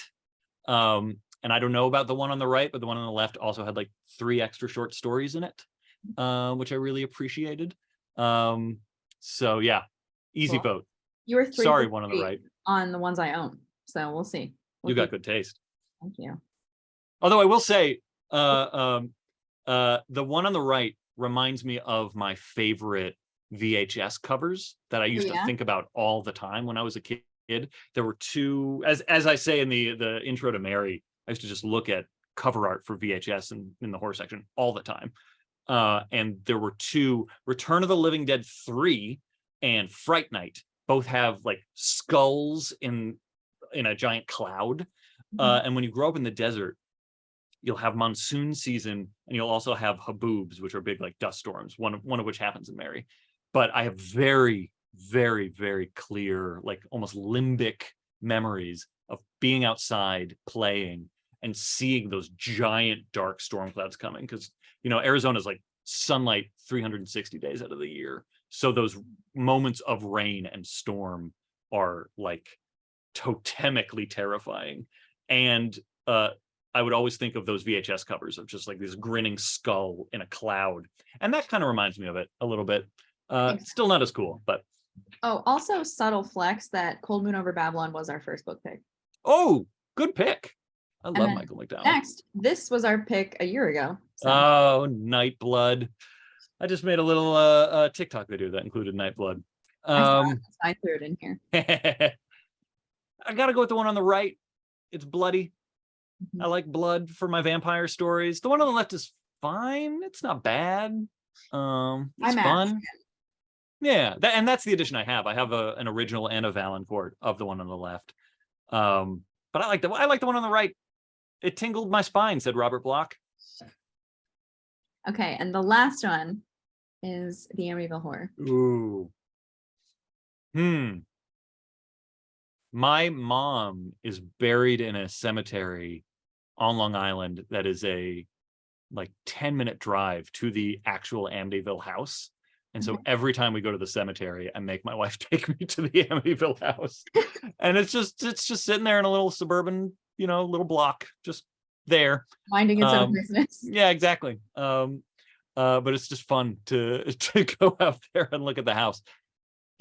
I don't always like later editions, especially ones that have like the phenomenal bestseller that stunned the country, or like are referencing a movie tie-in or anything like that.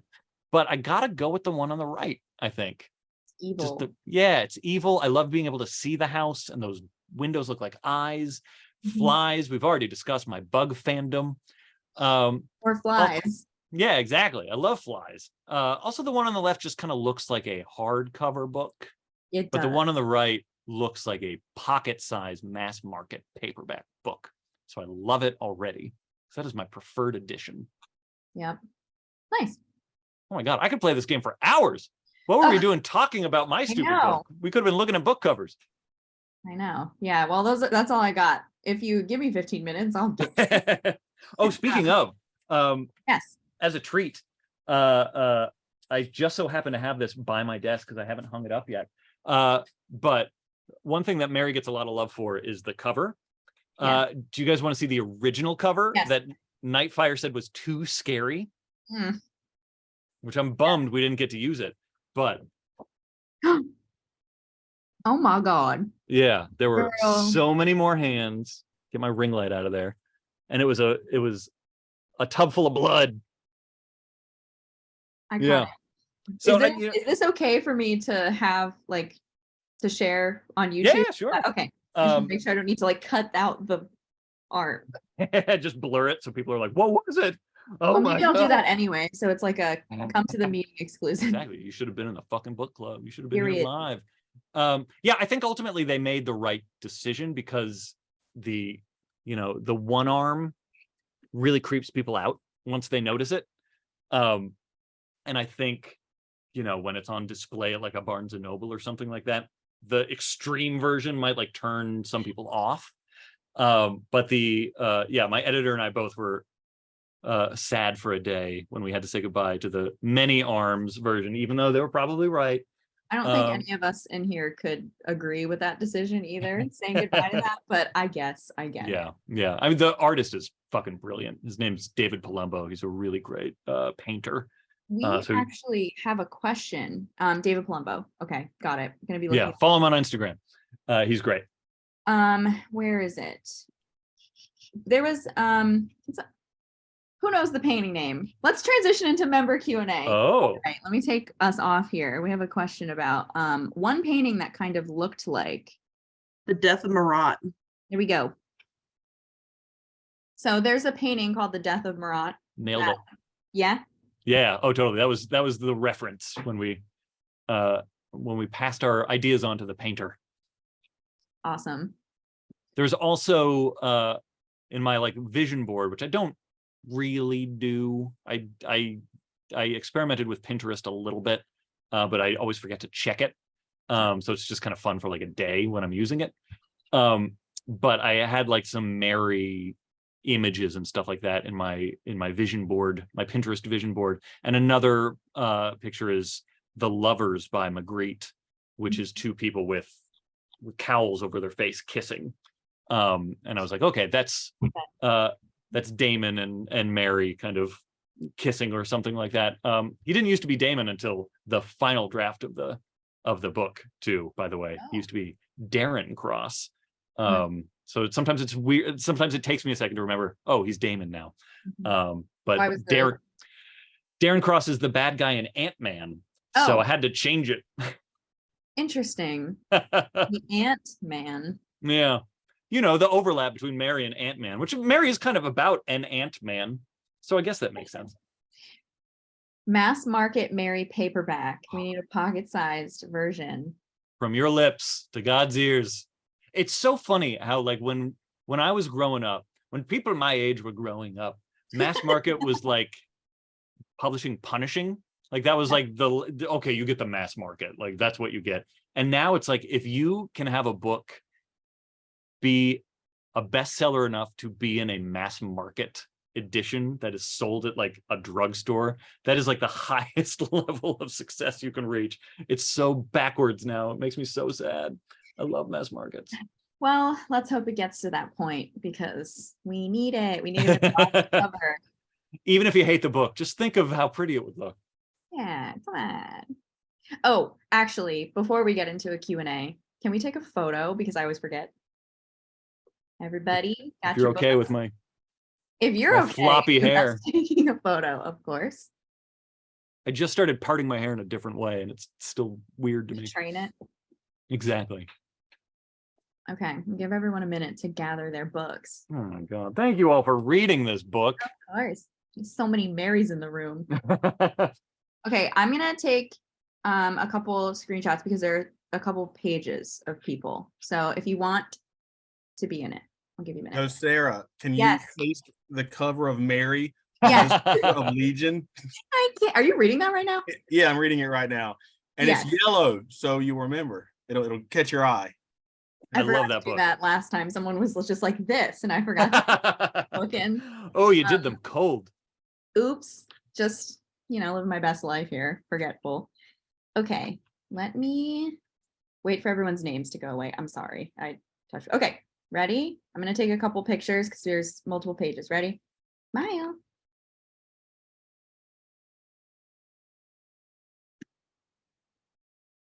Okay, next page. Everyone hold them up. I don't know who's where. Okay, and then last one. And on names. I'm sorry. Okay, cool. All right. All right. Who's got a question? Could have gotten a pillowcase. I'll go first. When you are writing, obviously this one was a long process, but when you are writing, what are some of the stages you go through when you're creating and developing a character's either what their MO is or how they are to be portrayed? Great question. I tend to do a lot of pre-thinking before I write. And usually what that will entail is forgive me in advance because you're asking a character question, so I'm going to sound like a total actor when I answer this just because that's my vocabulary. But I tend to think in terms of character arc first, and I'll kind of one of the things from my from that side of my training too is like just thinking whether we'll do a thing called center, like where your center is as a character. There are characters that have a head center, a chest center, a groin center, and so I'll just kind of like get that sort of vibe. Is this a person who thinks a lot? Is this a person who feels a lot? Is this a person who's just like a little more primal and grounded? And usually what will come to me is I'll have an idea of a central protagonist, and I'll have an idea of a what is the word? It's a very common word, and I do write for a living, so I should know words. Not a condition, but a plot, basically a plot. Premise. There it is. I'll think of a premise, and I'll think of a character, and then before either one has fully formed, they will kind of inform each other, because I'll try and think of what sort of character would have the most interesting arc within that sort of premise. So I want to write a haunted house story that's set on the moon. So, okay, why don't I have a central character who is, this is a horrible example, but just as for pasta against the wall, someone who's afraid of space or something. So it's like, okay, that'll be interesting to watch them go through that. Or what if there's a haunted house story about a billionaire who wants to go to space, and he's haunted by the ghost of his other billionaire competitor who died on the previous attempt for a billionaire to go to space. So what if Mark Zuckerberg is haunted by Elon Musk or some stupid shit like that? It'll be premise based, and then how can I find an interesting character arc out of that? And it usually happens out of tension. I love when a premise is in tension with its protagonist. So like, what if it's a serial killer story about a woman who is a prototypical victim of a serial killer? Something like that. And then it's interesting that you asked this question, because I'm kind of in a new stage of my process as a writer, and I'm kind of like finding this as I'm going through it. But what I will do now is I will write an outline, which is as kind of detailed as it can be. And I got this trick from a writer book that I really recommend, called The Successful Novelist, I think is what it's called. It's a very generic title. It's written by a guy named David Morrell, who's the guy who created Rambo as a character. He wrote First Blood and a couple of other potboilery thrillers from the 70s. And he describes his outlining process as literally typing a conversation with yourself as you are writing it. So you literally type the words so imagine this is all actually being typed. Okay, I want to start the book. How do we start the book? Well, we should start it on an interesting image. What's an image you're thinking of? I don't know, a suitcase. Okay, why is that interesting? Well, the suitcase could be being packed, or maybe it could be being emptied, or maybe it could, no, this is boring. I'm kind of bored with this. Why don't we start with a tree stump? Okay, that's interesting. A tree stump, maybe with a suitcase on top of it. Someone's packing a suitcase in a tree stump. And it becomes this conversation with yourself as you are writing this outline. And honestly, when I say outline, it kind of starts with as a treatment more than an outline of just me telling the story in a very bird's eye view sort of way. And one of the fun things about having that conversation with yourself is you find all the moments that are weaknesses with the idea. You find all the moments that could be fun to lean into. And when you stop for the day and you go back to reread it, you actually can recapture your thought process as to how you're doing it. So I find that really fun. Ultimately, I'll get to a point where I have almost like a movie treatment version, 2 pages of this character's journey within this premise. And then it becomes a funneling down sort of thing where I'll break those paragraphs up into further paragraphs. So now it's 5 pages, then it's 10 pages, then it's 20 pages. And I'll get to a point where it's a 20-page sort of outline. And then what I'll do is I'll literally break it off into almost arbitrary chapter breaks, and make each one a blank page.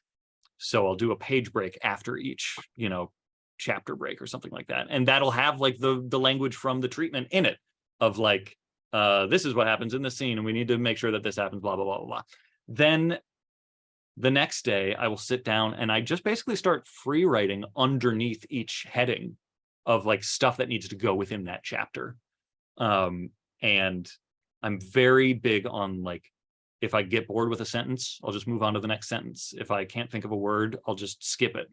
So it's just kind of dumping raw material into each chapter. And then once I'm done with that and I get to the end of the book, I kind of have a first draft there. It's unreadable. It literally cannot be read. There are a lot of hanging phrases and clauses and stuff like that. But then I'll go back and I'll polish that and I'll polish that, and it'll take like 2 or 3 rounds before it's actually like a readable manuscript. And then I'm realizing as I'm saying this how inside baseball this is, so forgive me if this is way more detail than you wanted. But then I will then I will go through like an actual like language polish and stuff like that, and then I'll give it to my editor, and then we'll work on actually like polishing it as a story. But I like that the first couple of versions of it are very spontaneous, because again, as someone who like is very focused on structure and outlining, doing that with the treatment, making sure that I know my bird's eye view is structurally sound, then that gives me like the freedom to have almost like auto writing in those moments where I can just like have the character kind of do what the character wants to do. And sometimes the outline will have to change, because as I'm like free writing, it's like, oh, I'm seeing this moment more clearly through their eyes, and this doesn't make sense that they would do it this way or that way or something like that. So then it informs the outline from the inside out. And to me, because like everything I write is very character oriented first, it helps that character's perspective almost outline the book again, if that makes sense. Totally. That's awesome. Thank you. Sure. I think it's always interesting to have I think it's always interesting to have insight from writers about their process. I love that stuff. Yeah. It's so, and it'll probably change in like 2 more books. Like I'm on my 5th book now, outlining my 5th book now. And this has been like the last 2 books I've done this process. I think it was Neil Gaiman also in an intro to like an older edition of American Gods or something like that, made the point that always stuck with me, that each book kind of teaches you how to write it as you're writing it. So I find that to be true too. Like the process changes. Yeah. We had a question from Tom in the chat that said, how did you pick, I'm gonna have to say this town name. Arroyo? Bemidji? Oh, Bemidji. Bemidji, as the city where the cab driver who drives Mary to town is from. How'd you pick it? I have such a stupid answer for that. So that cab driver being Midwestern dates back to when it was an audio drama script of that scene, and I was having a reading of it, and the actor is a close friend of mine who's actually in my writers group that saw a lot of the development of Mary as a novel, but he's also a playwright and an actor, and he's just thoroughly Minnesotan, so he has this like, and he looks like Tom Hanks. He's just like this goofy, affable, like charming Midwesterner, and so when he read that role as an audio drama, he just made it Midwestern for some reason, because that's just kind of like his generic kind of polite voice of like, oh, hello. And so that just struck me as funny. And so I made the character, again, this is like one of those things where like you just never know what's going to influence it. I made that character Midwestern, which then informed the idea that like people are coming to this town from elsewhere. They find shit on the dark web or something like that, and they come to this town because it gives them permission to torture a woman. So I made him Midwestern, and I chose Bemidji because it's a objectively funny name. Bemidji is just, it's a funny sounding name, and I'm sure that's like a cultural insensitivity on English's part, but the way English works, like just those combination of letters and vowels is just adorable. So that's why. That's all the thought that went into that. Roberta said, I love all the decisions made based on comedy. Yeah, you got to find it where you can. Hamlin, I saw you ask a couple questions, your rage question, if you still want to ask that in the chat. Yeah, that's really complex though. It's basically, is it still there? Do you see it? I don't even remember how I phrased it, but let me scroll. It was in the back of my brain. Because Nat, you're I'm a huge Stephen King fan, and I know you are too, so it was like I've wondered this myself, so I was like, let's just ask Nat, you know more than I do, so I want to hear your take on this. Stephen King's / Richard Bachman's novel Rage was famously taken out of print after Columbine, etc. What would you say differentiates Carrie White from falling into the Eric Harris / Dylan Klebold mold words? Great question. I think some of it is because Rage is about a boy, a teenage boy, and he has no, it's been a little while since I read Rage, but read it many times.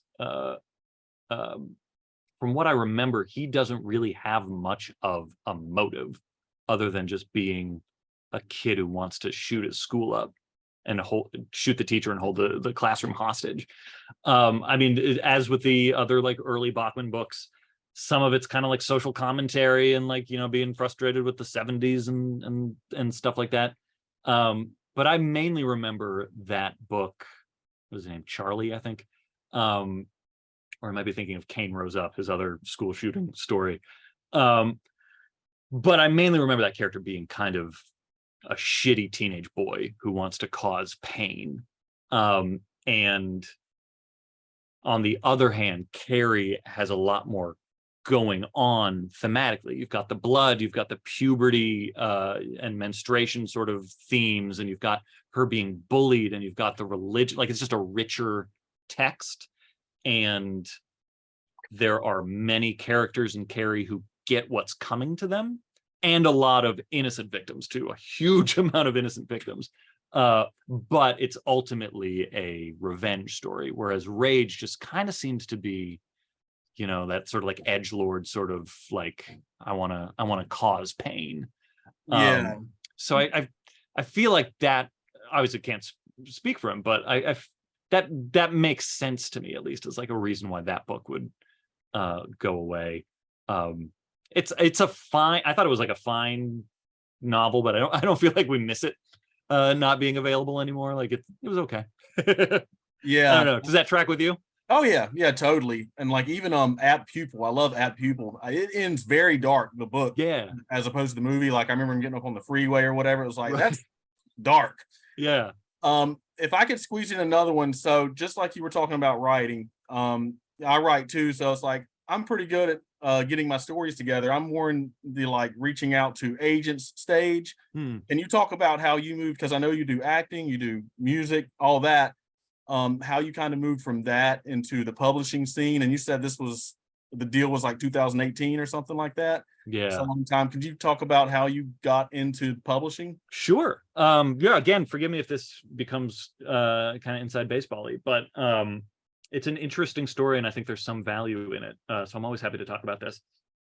I let's see, what's the most concise way to say it?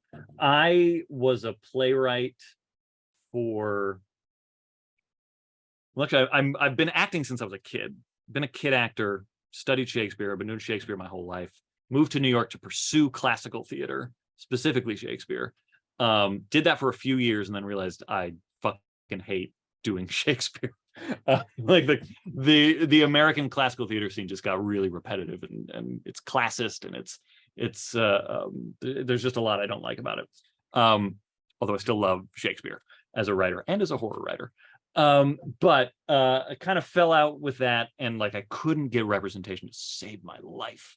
Even though like I have a great resume, top of my class, you know, that sort of stuff that should mean something but doesn't when you actually like get out into the industry. So I was having a really hard time for like 10 years in New York as an actor, you know, actually like making money. And so I started to even before that 10 years had elapsed, it was like 2 years into that journey, I started to write plays because I was just really frustrated. And I started writing horror plays, and my playwriting took off way faster than my acting career, which I try not to take personally. But the plays started doing really, really well. And even then I hit this wall where I could not get representation. And I'm like winning awards at this point and having like productions throughout the country, off-Broadway workshops at major theaters and stuff like that. And I cannot get a fucking agent to represent me at all. And so it was incredibly frustrating. And we got to about 13 years later. So this is like 2017 now, maybe 2016. But I've been playwriting at this point for like about 10 years. and I've just been living in this like really frustrating place of like, why can't I get representation? Why can't I make like the next strides professionally? And some other friends of mine who are also in similar boats, who are also just feeling that frustration. Like they'd had like cover of the Sunday New York Times coverage and sold out shows. And, we've all had like these commissions and awards and stuff like that. But we all felt like we were just like stagnating at the same place. And they also wrote genre. I was writing horror. They mainly wrote like sci-fi theater. And we were just feeling that like burden of like, nobody takes genre seriously, professionally, and playwriting in particular is just like everyone's fighting for the same like 10 opportunities. And it was a really depressing scene. And producing theater in New York is something I do not recommend for your mental well-being. All of which is to say, then we started transitioning into audio dramas. And one of the other playwrights within this small group of people, of friends, had already had a couple of big successes as an audio drama writer. So he started writing audio dramas professionally and had written like 2 of the biggest early audio dramas of this era. He wrote The Message and Life After, which are 2 phenomenal audio dramas that came out in like the 2010s, 20-teens. And so we were like, okay, him, me, 2 other friends, we're going to start an audio drama company. We start writing audio dramas and their genre. This whole time, Tor, the book publishers, this was before Nightfire existed. Tor they have an office in New York City, and they have a blog, tor.com, basically. So they would come to our plays, and they loved them because they love sci-fi, they love horror and stuff like that. So we had like editors at Tor who would come to our plays and be like, I wish we could do something with you guys, but like we are a book publisher and you write plays and we don't publish plays, but we love your work. And this was going on for years. By the time we started our audio drama company, Tor also was like, we want to get into making audio dramas. Do you guys want to co-produce a thing? And so we were like, yeah, let's co-produce a thing. And this is what the audio drama Steal the Stars came out of, which was like our first big success. And we did that with Tor. So our little audio drama company and Tor produced and wrote Steal the Stars, a 14-episode serialized audio drama that's really good. You can listen to it whenever you want. Because Tor is a book publisher, they were like, hey, it would be fun if we also released a novelization of this audio drama. You guys are busy with the audio drama and like you guys don't write books, so like feel free to say no, but does any of you in our tiny little company, do any of you want to take a crack at writing the novelization? And I immediately was like, I do, because I used to write novels as a kid, and up until this point I was starting to hunger writing novels again because playwriting was so frustrating. So I was like, I would like a crack at it. They did not offer it to me. They said, all right, we'll write a submission, write a 20,000 word sample chapter so we can get a sense of your voice. And we'll essentially audition you for the job. And so I did. And I should say the audio drama was like still in pre-production at this point. It was like maybe the first episode had come out or something like that. No, we were still in pre-production. That's right. So I did that and they were like, okay, great. That works. You can write the novelization. So I got my first gig as a novel writer through audio drama, through playwriting, through acting. And I got like literally, I think like 4 months to write a full-length novel based on this podcast that the writer, Mac, was still writing scripts for. So basically he would write the scripts, hand them to me. I would novelize them. I was also an actor in the podcast, and I was one of the co-producers. So like we're all in like a sweaty audio booth together. I'm writing that while he's writing that, and just kind of putting it all together as best we can. It was an absolutely insane process that was way faster than advisable, but it all worked, and it worked great. And so my first book is the Steal the Stars novelization. I got my writing agent because I literally had a book contract and Googled what agents represent horror writers.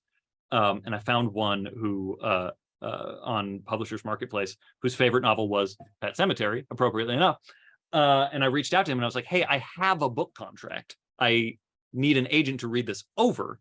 So you don't have to like sub me or anything like that. will you work with me? And he was like, yeah, sure. And we got along really well. And so he did that contract. And so that's how I got my agent, totally ass backwards. Incidentally, like I wound up getting representation as an actor at some point. That's not the point of the story. That just kind of happened, but it took 10 years. So I just kind of add that as like, this process can be really long and stupid and unfair, but sometimes it just takes that long.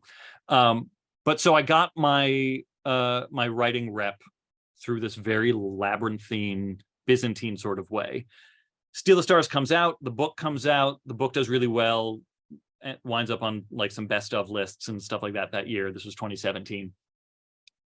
Then it came time for me to, I have now an editor and I have now an agent. So that's when I start putting together proposals for my next book.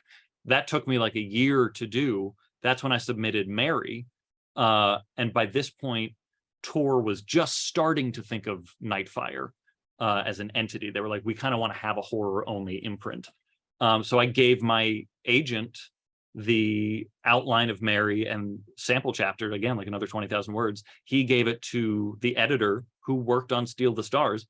The main editor that I worked with for the novelization of Steal the Stars had moved on at this point. So this was an editor I hadn't worked with directly, but it was still someone I knew and had worked with and was a fan of mine, and I was a fan of hers.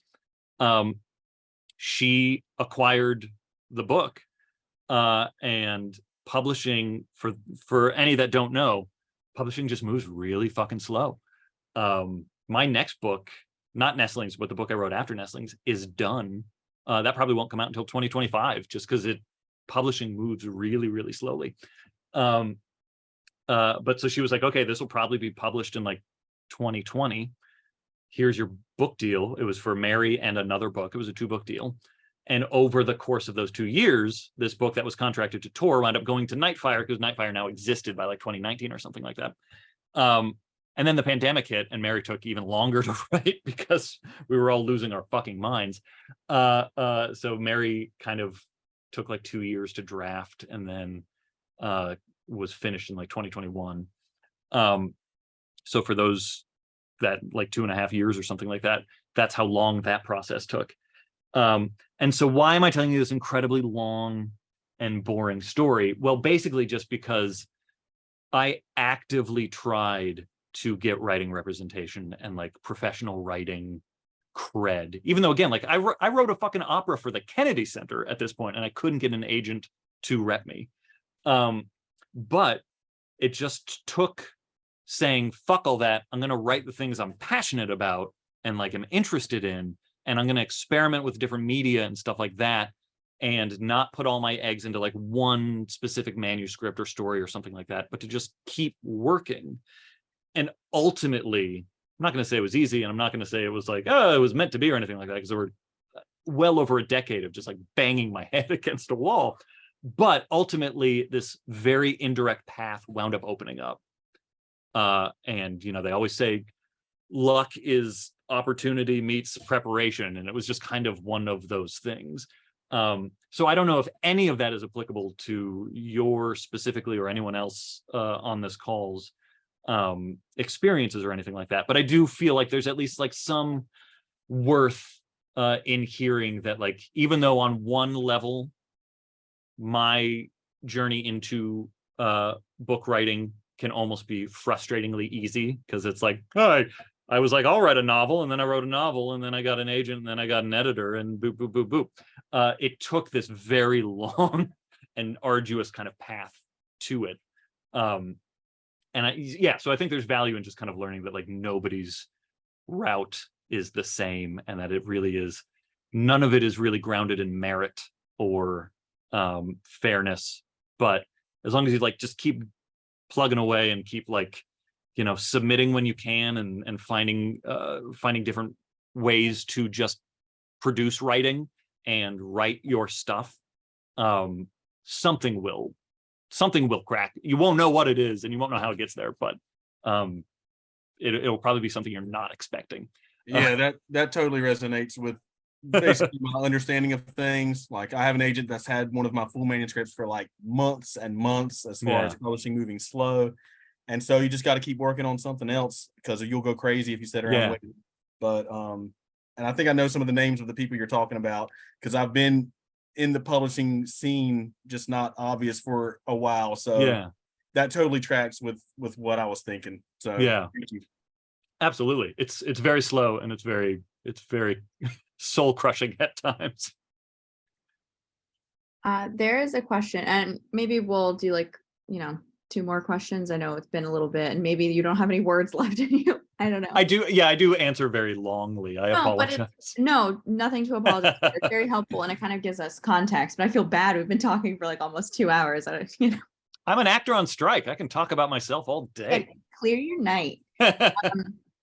Kim asked, can we squeeze in time to talk about the ending? What made you decide to end with Mary having an army of Furies? Yeah. Oh, great question. I, again, like kind of what we were saying earlier with the character arc and stuff like that. I always love, I'm grounded in the Tales from the Crypt school of horror writing. So I'm always like, what's the ironic twist? Or something like that. And I'm always looking for an interesting payoff. And so obviously, like, start with a character who's alone and lonely, and only has inanimate objects to talk to, enter in a place of power with an army of things that are literally the opposite of inanimate objects. They are creatures without a body. They're pure anima. So like, that's just a nice little, subversion, a satisfying arc. Especially when I think of, like, again, where this book started, where little preteen me wrote it, of Mary killing herself because, the version was basically going to be a boy goes missing. She's starting to think that she's behind the murders that are happening, and the boy goes missing, and she's like, oh no, I killed him, and winds up killing herself in like this heroic sort of sacrifice or something like that. And by the way, the final line was going to be, she threw herself off of a cliff into the ocean, and the water moved like blue velvet against the rocks. And so the song that was playing the whole time was going to have this actual resonance to, what a artistic triumph, little 13-year-old me. What's if you're really going to have a story about a put upon character getting vengeance on an oppressive system, that fucking sucks to have her kill herself at the end. Like, why? Like, she should, I do not make a stand either way as to like whether Mary is heroic or aspirational or admirable or anything. She does horrible things. Like, she is a monster, but she's a monster on her own terms. That's the point. She's finding herself. She is who she is.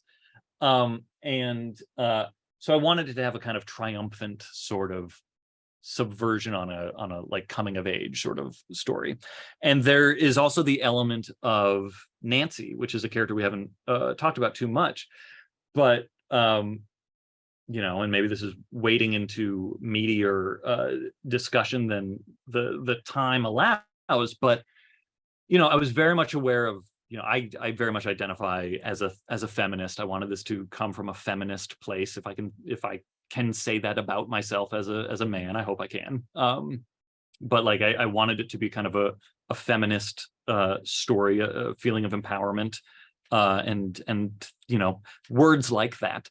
But I also wanted to acknowledge the sort of white feminism elephant in the room too, and that this is a story that maybe only a white woman could have had, because there are additional systems of oppression that are not on Mary, that are on women of color. And that's kind of where Nancy came about.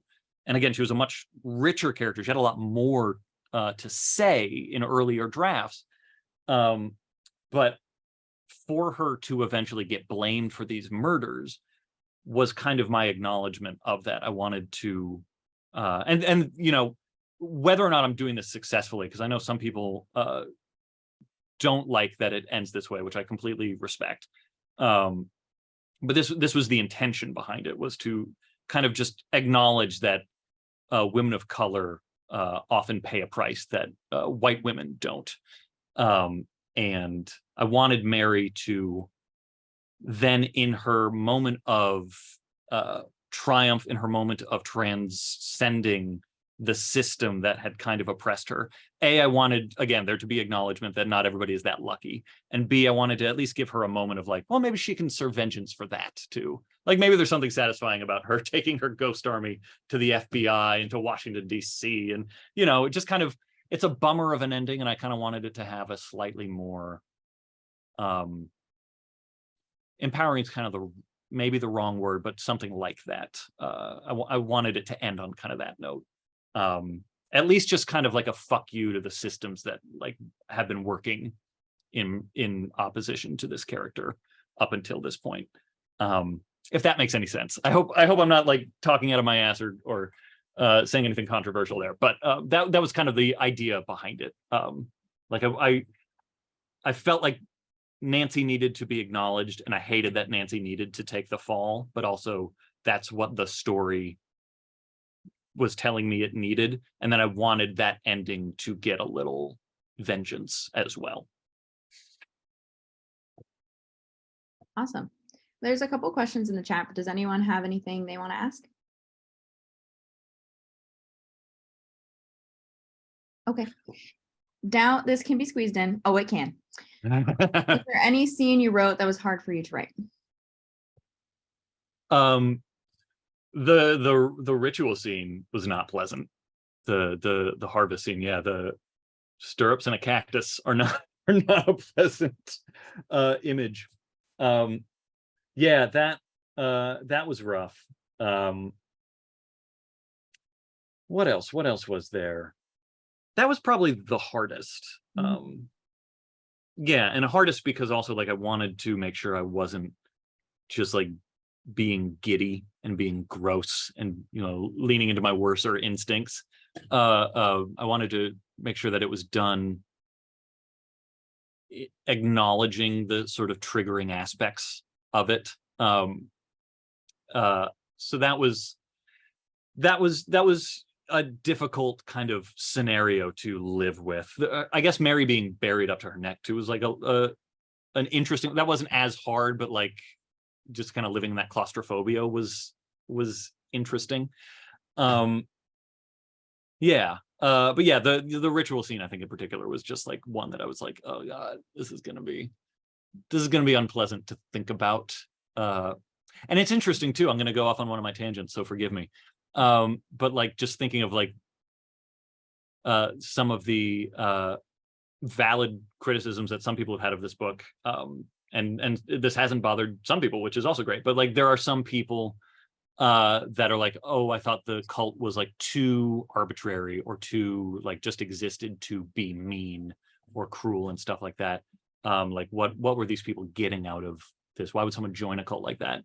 And it was very purposefully written with that in mind. And like I just think about some of the, you know, is torturing one woman with a cactus all that much more arbitrary than like making a woman wait in a parking lot going septic because she has to, you know, forcibly give birth to a non-viable fetus, but you're not allowed to abort it because some person's God says otherwise. And so she has to get close to death in a parking lot to do, like, that's the sort of vibe I wanted to go for. Obviously that row still existed when I was writing Mary, but it was that sort of culture that I really wanted to embody with that cult of like, you know, just this cruelty, this fucking arbitrary cruelty. And so living in that space, anytime like I was trying to like bring a logic to the cult was just unpleasant and gross and difficult. And I apologize if I'm stepping on toes or bringing up controversy where we don't need to, but like it was those sort of headspaces that I found like the most unpleasant to be in. I think that, you know, just to share, I think that your tangents and the things you're bringing up are very important. So, you know, don't feel any sort of having to preface saying you're about to say a lot of things. It's all very, you know, important, and there's context. And I think it's things that we want to hear, right? Well, good. Thank you. My therapist calls those doorknob moments where it's like the session is just about to end and you're like, oh, by the way, I had a dream where I had sex with my mother. I'll leave now. And he's like, wait, go more on. But we're out of time. The hour groweth late, I know. I wanted to ask you if you would like to share anything about Nestlings. I know we've kind of been like talking about it throughout this, but you know, that's coming out on Halloween? On Halloween.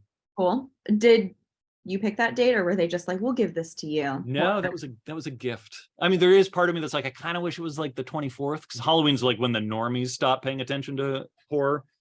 Yeah. But I'll take it. I'm not mad about it. Mhm. Yeah, Nestlings I'm very excited about.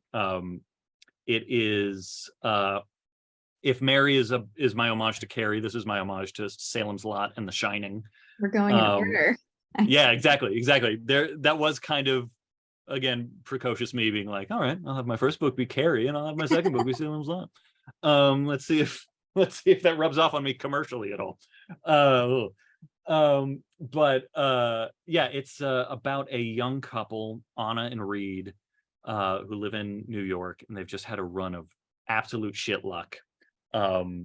It takes place now. It takes place in like 2023 in New York. They've just come out of the pandemic. Reed just lost his mom to COVID, and they have a almost 1 year old baby, and the birth was incredibly complicated, and it did not go well. So now Anna is paralyzed from the waist down, and she has to use a wheelchair. And she's someone who, used to be a dancer and a personal trainer, and so she's dealing with depression from the injury. She's dealing with postpartum depression. They're dealing with the pandemic. They're dealing with death. They're dealing with just all these horrible things. They really feel like their luck has ended. And out of the blue, their name gets pulled in this housing lottery that Anna and Reed had entered like a decade ago as like a joke, for like the most exclusive luxury apartment building in Manhattan on Central Park West. It's like this old, kind of like the Dakota, but it's very tall, beautiful building that has a floor of affordable apartments. And it's on the top floor, which makes Anna very nervous, because like, what if there's a fire? She has to rely on this elevator. But they decide, fuck it, like, let's embrace good luck where we can find it. And they decide to take the apartment, and everything goes great, and that's the whole story, except for everything that happens afterwards. I'll leave it there for spoilers, but like, it's my wife and I went through 2021 as I was writing the final draft of Mary. That was just like, everybody has one of those years where everything goes horribly wrong.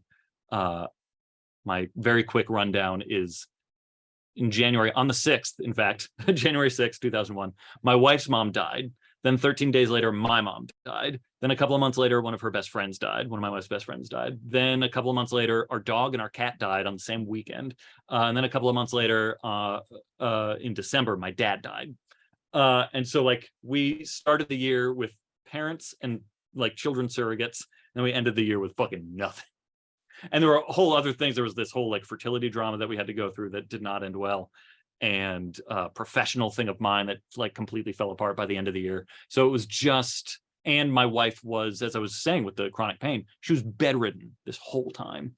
And our pets were incredibly old and incredibly needy. And so I had to caretake for them because my wife couldn't get out of bed.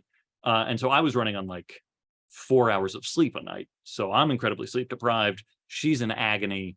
Our whole world is just kind of falling apart. And we're in like the height of the pandemic too. So that's where this book comes from. It's about, dealing with sudden disability, dealing with tragedy, dealing with loss. It's, as I said before too, it's a very Jewish book. It's about anti-Semitism, that was also kind of like reaching a fever pitch at the time.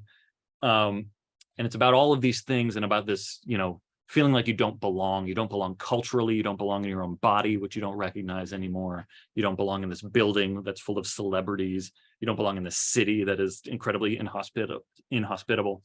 So it's about all of those things. And it's also kind of vampire adjacent, if I can say that. The comp is Rosemary's Baby meets Salem's Lot.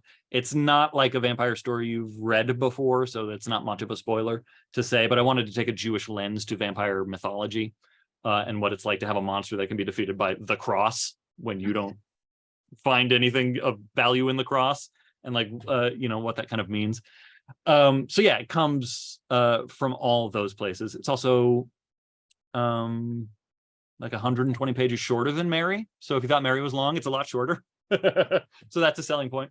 Yeah, I'm really excited about it. It's the buzz has been really good so far. That sounds great. That's Yeah, actually, I'm really excited. Christina said she's really excited too. It's almost like, and I it's don't got know. a very pretty cover too. I can Oh show you. yeah. Yeah, Is it the same size as Mary? That's like it is. It'll be just as floppy. This is Okay. the advanced reader's copy, so it's not formatted Of the course. way the book will be, so it'll be like half of the thickness, but it'll be just as floppy as Mary. I'm excited for like the you know, location, I guess, like this housing complex hotel type thing, because thinking of like American Horror Story Hotel, like the Yeah. myth that goes on in that space, like I want more of that. So Yay. Yeah, I hope you all enjoy it. Maybe I can come back and chat at length about that book. yeah, let's do it. Awesome. Well, does anybody have any other questions? Now's your time. No question, but I would like to say for my first book meeting that you were incredible. Oh, this is my Yes. first book meeting too. You were all incredible. Fantastic. Thank you so much. That means so much to me. I've never done a book club before. I was like, are they going to yell at me? We're There's all very just, little like, yelling. silently smiling in the corner, like No, I'm so sincerely honored and appreciative of all your time reading the book and engaging with the book, and your Instagram posts have all been amazing, and just that there's so many of you that have attended this too. Like it means a lot, especially as a debut author. Like as those of you who are authors know, like writing is fucking lonely and existentially draining. So it means a lot to like engage with people who've read it and are interested. awesome. We're happy to. And yeah, I think, maybe if everyone's down, we should all read Nestlings and then we can shoot you our questions. Why wasn't it as good as Mary? That's You're what I'm gonna have dreading to now. Stop having traumatic things happen to you, or else you're gonna run out of material for your My next- third book, the one that's not coming out till 2025, despite it being done, that's all about my dad. So Mary was my mom book. Nestlings is me and my wife book, and the next book is about my dad. Wait, I think there's one question that I don't think I asked that I am curious about. Okay, this will be the last one. And if I did say this, I'm sorry. The name Mary, was there significance or insignificance? God, I could give a long answer for this too. I could have another doorknob moment. It's because it rhymed with Carrie. That was the duh. But it really wasn't until like I was working on the second draft of this book that I really noticed that there is so much. Again, I'm gonna wade into controversial topics now. That there's so much Christian iconography in this book, and I say that as someone who's outside of it. But Easter, Mary, cross. There were just like so many of these like buzzwords in there that I really hadn't like intended to bunch all together. Like I wanted to use Easter obviously as a fertility festival at the end of this person's fertile journey, but then to have like all three of those things, like I remember even telling someone in New York, someone who was just like a quintessential Italian New Yorker. I was telling her that I had this book called Mary coming out, and she said, "Oh, is it about the Blessed Mother?" And I was like, "Oh no, it's really not at all." Like I hadn't even like thought that like some people might make that association, but it's really interesting in retrospect how like again this is about the hegemony and it's about patriarchy and it's about like these like overarching systems that not everyone feels this way about Christianity, and everyone should, but like there is a version of Christianity that is very oppressive, and like especially like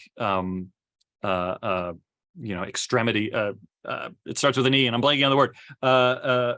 But extremism, religious extremism, can be very oppressive and contributes to the patriarchy. And our patriarchy as a society is very like hetero Christian already. So I found it like very shocking and interesting in the way that kind of sometimes happens when your subconscious is working, the kind of ways that you can't plan for, like ants being a cult, where I was just kind of like, oh shit, that is really interesting. I am pulling a lot of explicitly Christian references into this book about an oppressive religious sect in the desert that is very destructive to women. Again, like that's not like my only association with Christianity, but I think you kind of can't remove it from the formula of the patriarchy that we deal with in this country. So I'm glad, like, the fact that it's called Mary now, this mother figure, and it's a woman who, is not a mother because she didn't have a baby, I think is very interesting. Yeah, it is. It's very thoughtful. Which, I think, I don't know how I didn't pick up Mary and Carrie. Like, okay, I've been saying it out loud this whole time. But no, that's all really great stuff. It's very cute. It's so But that's what 13-year-old me was thinking. It was just like, oh, rhyme it with Carrie. Well, you did yourself a favor. That's awesome. Well, thank you so much for sharing all of this, these insights. My pleasure. And we will be probably collectively excited for Nestlings. And there, just so you know, like, of course, there's X amount of people in these Zoom call here, but we had a lot of other people participating in like a Discord and through Instagram and stuff. So, oh, sweet. Yeah, so there was a lot of discussion outside of this that was really great, and it's been a good quarter. Yay. Thank you again for choosing Mary. Of course. That was actually, we had like in our last meeting, we all talked about what book we wanted to read, and Mary was like hands down the book, but we were like, okay, let's make a poll. And they chose The Between, and we were like, it's gonna be Mary, huh? Like, has to be Mary. The Between's fucking great though. Yeah, for sure. So I'm doubly honored now. Yeah, you're kicking that one to second place. All right. Thank you so much. And thank you everybody for joining and hanging out. Agreed. Thank you all. All right. Bye. Bye.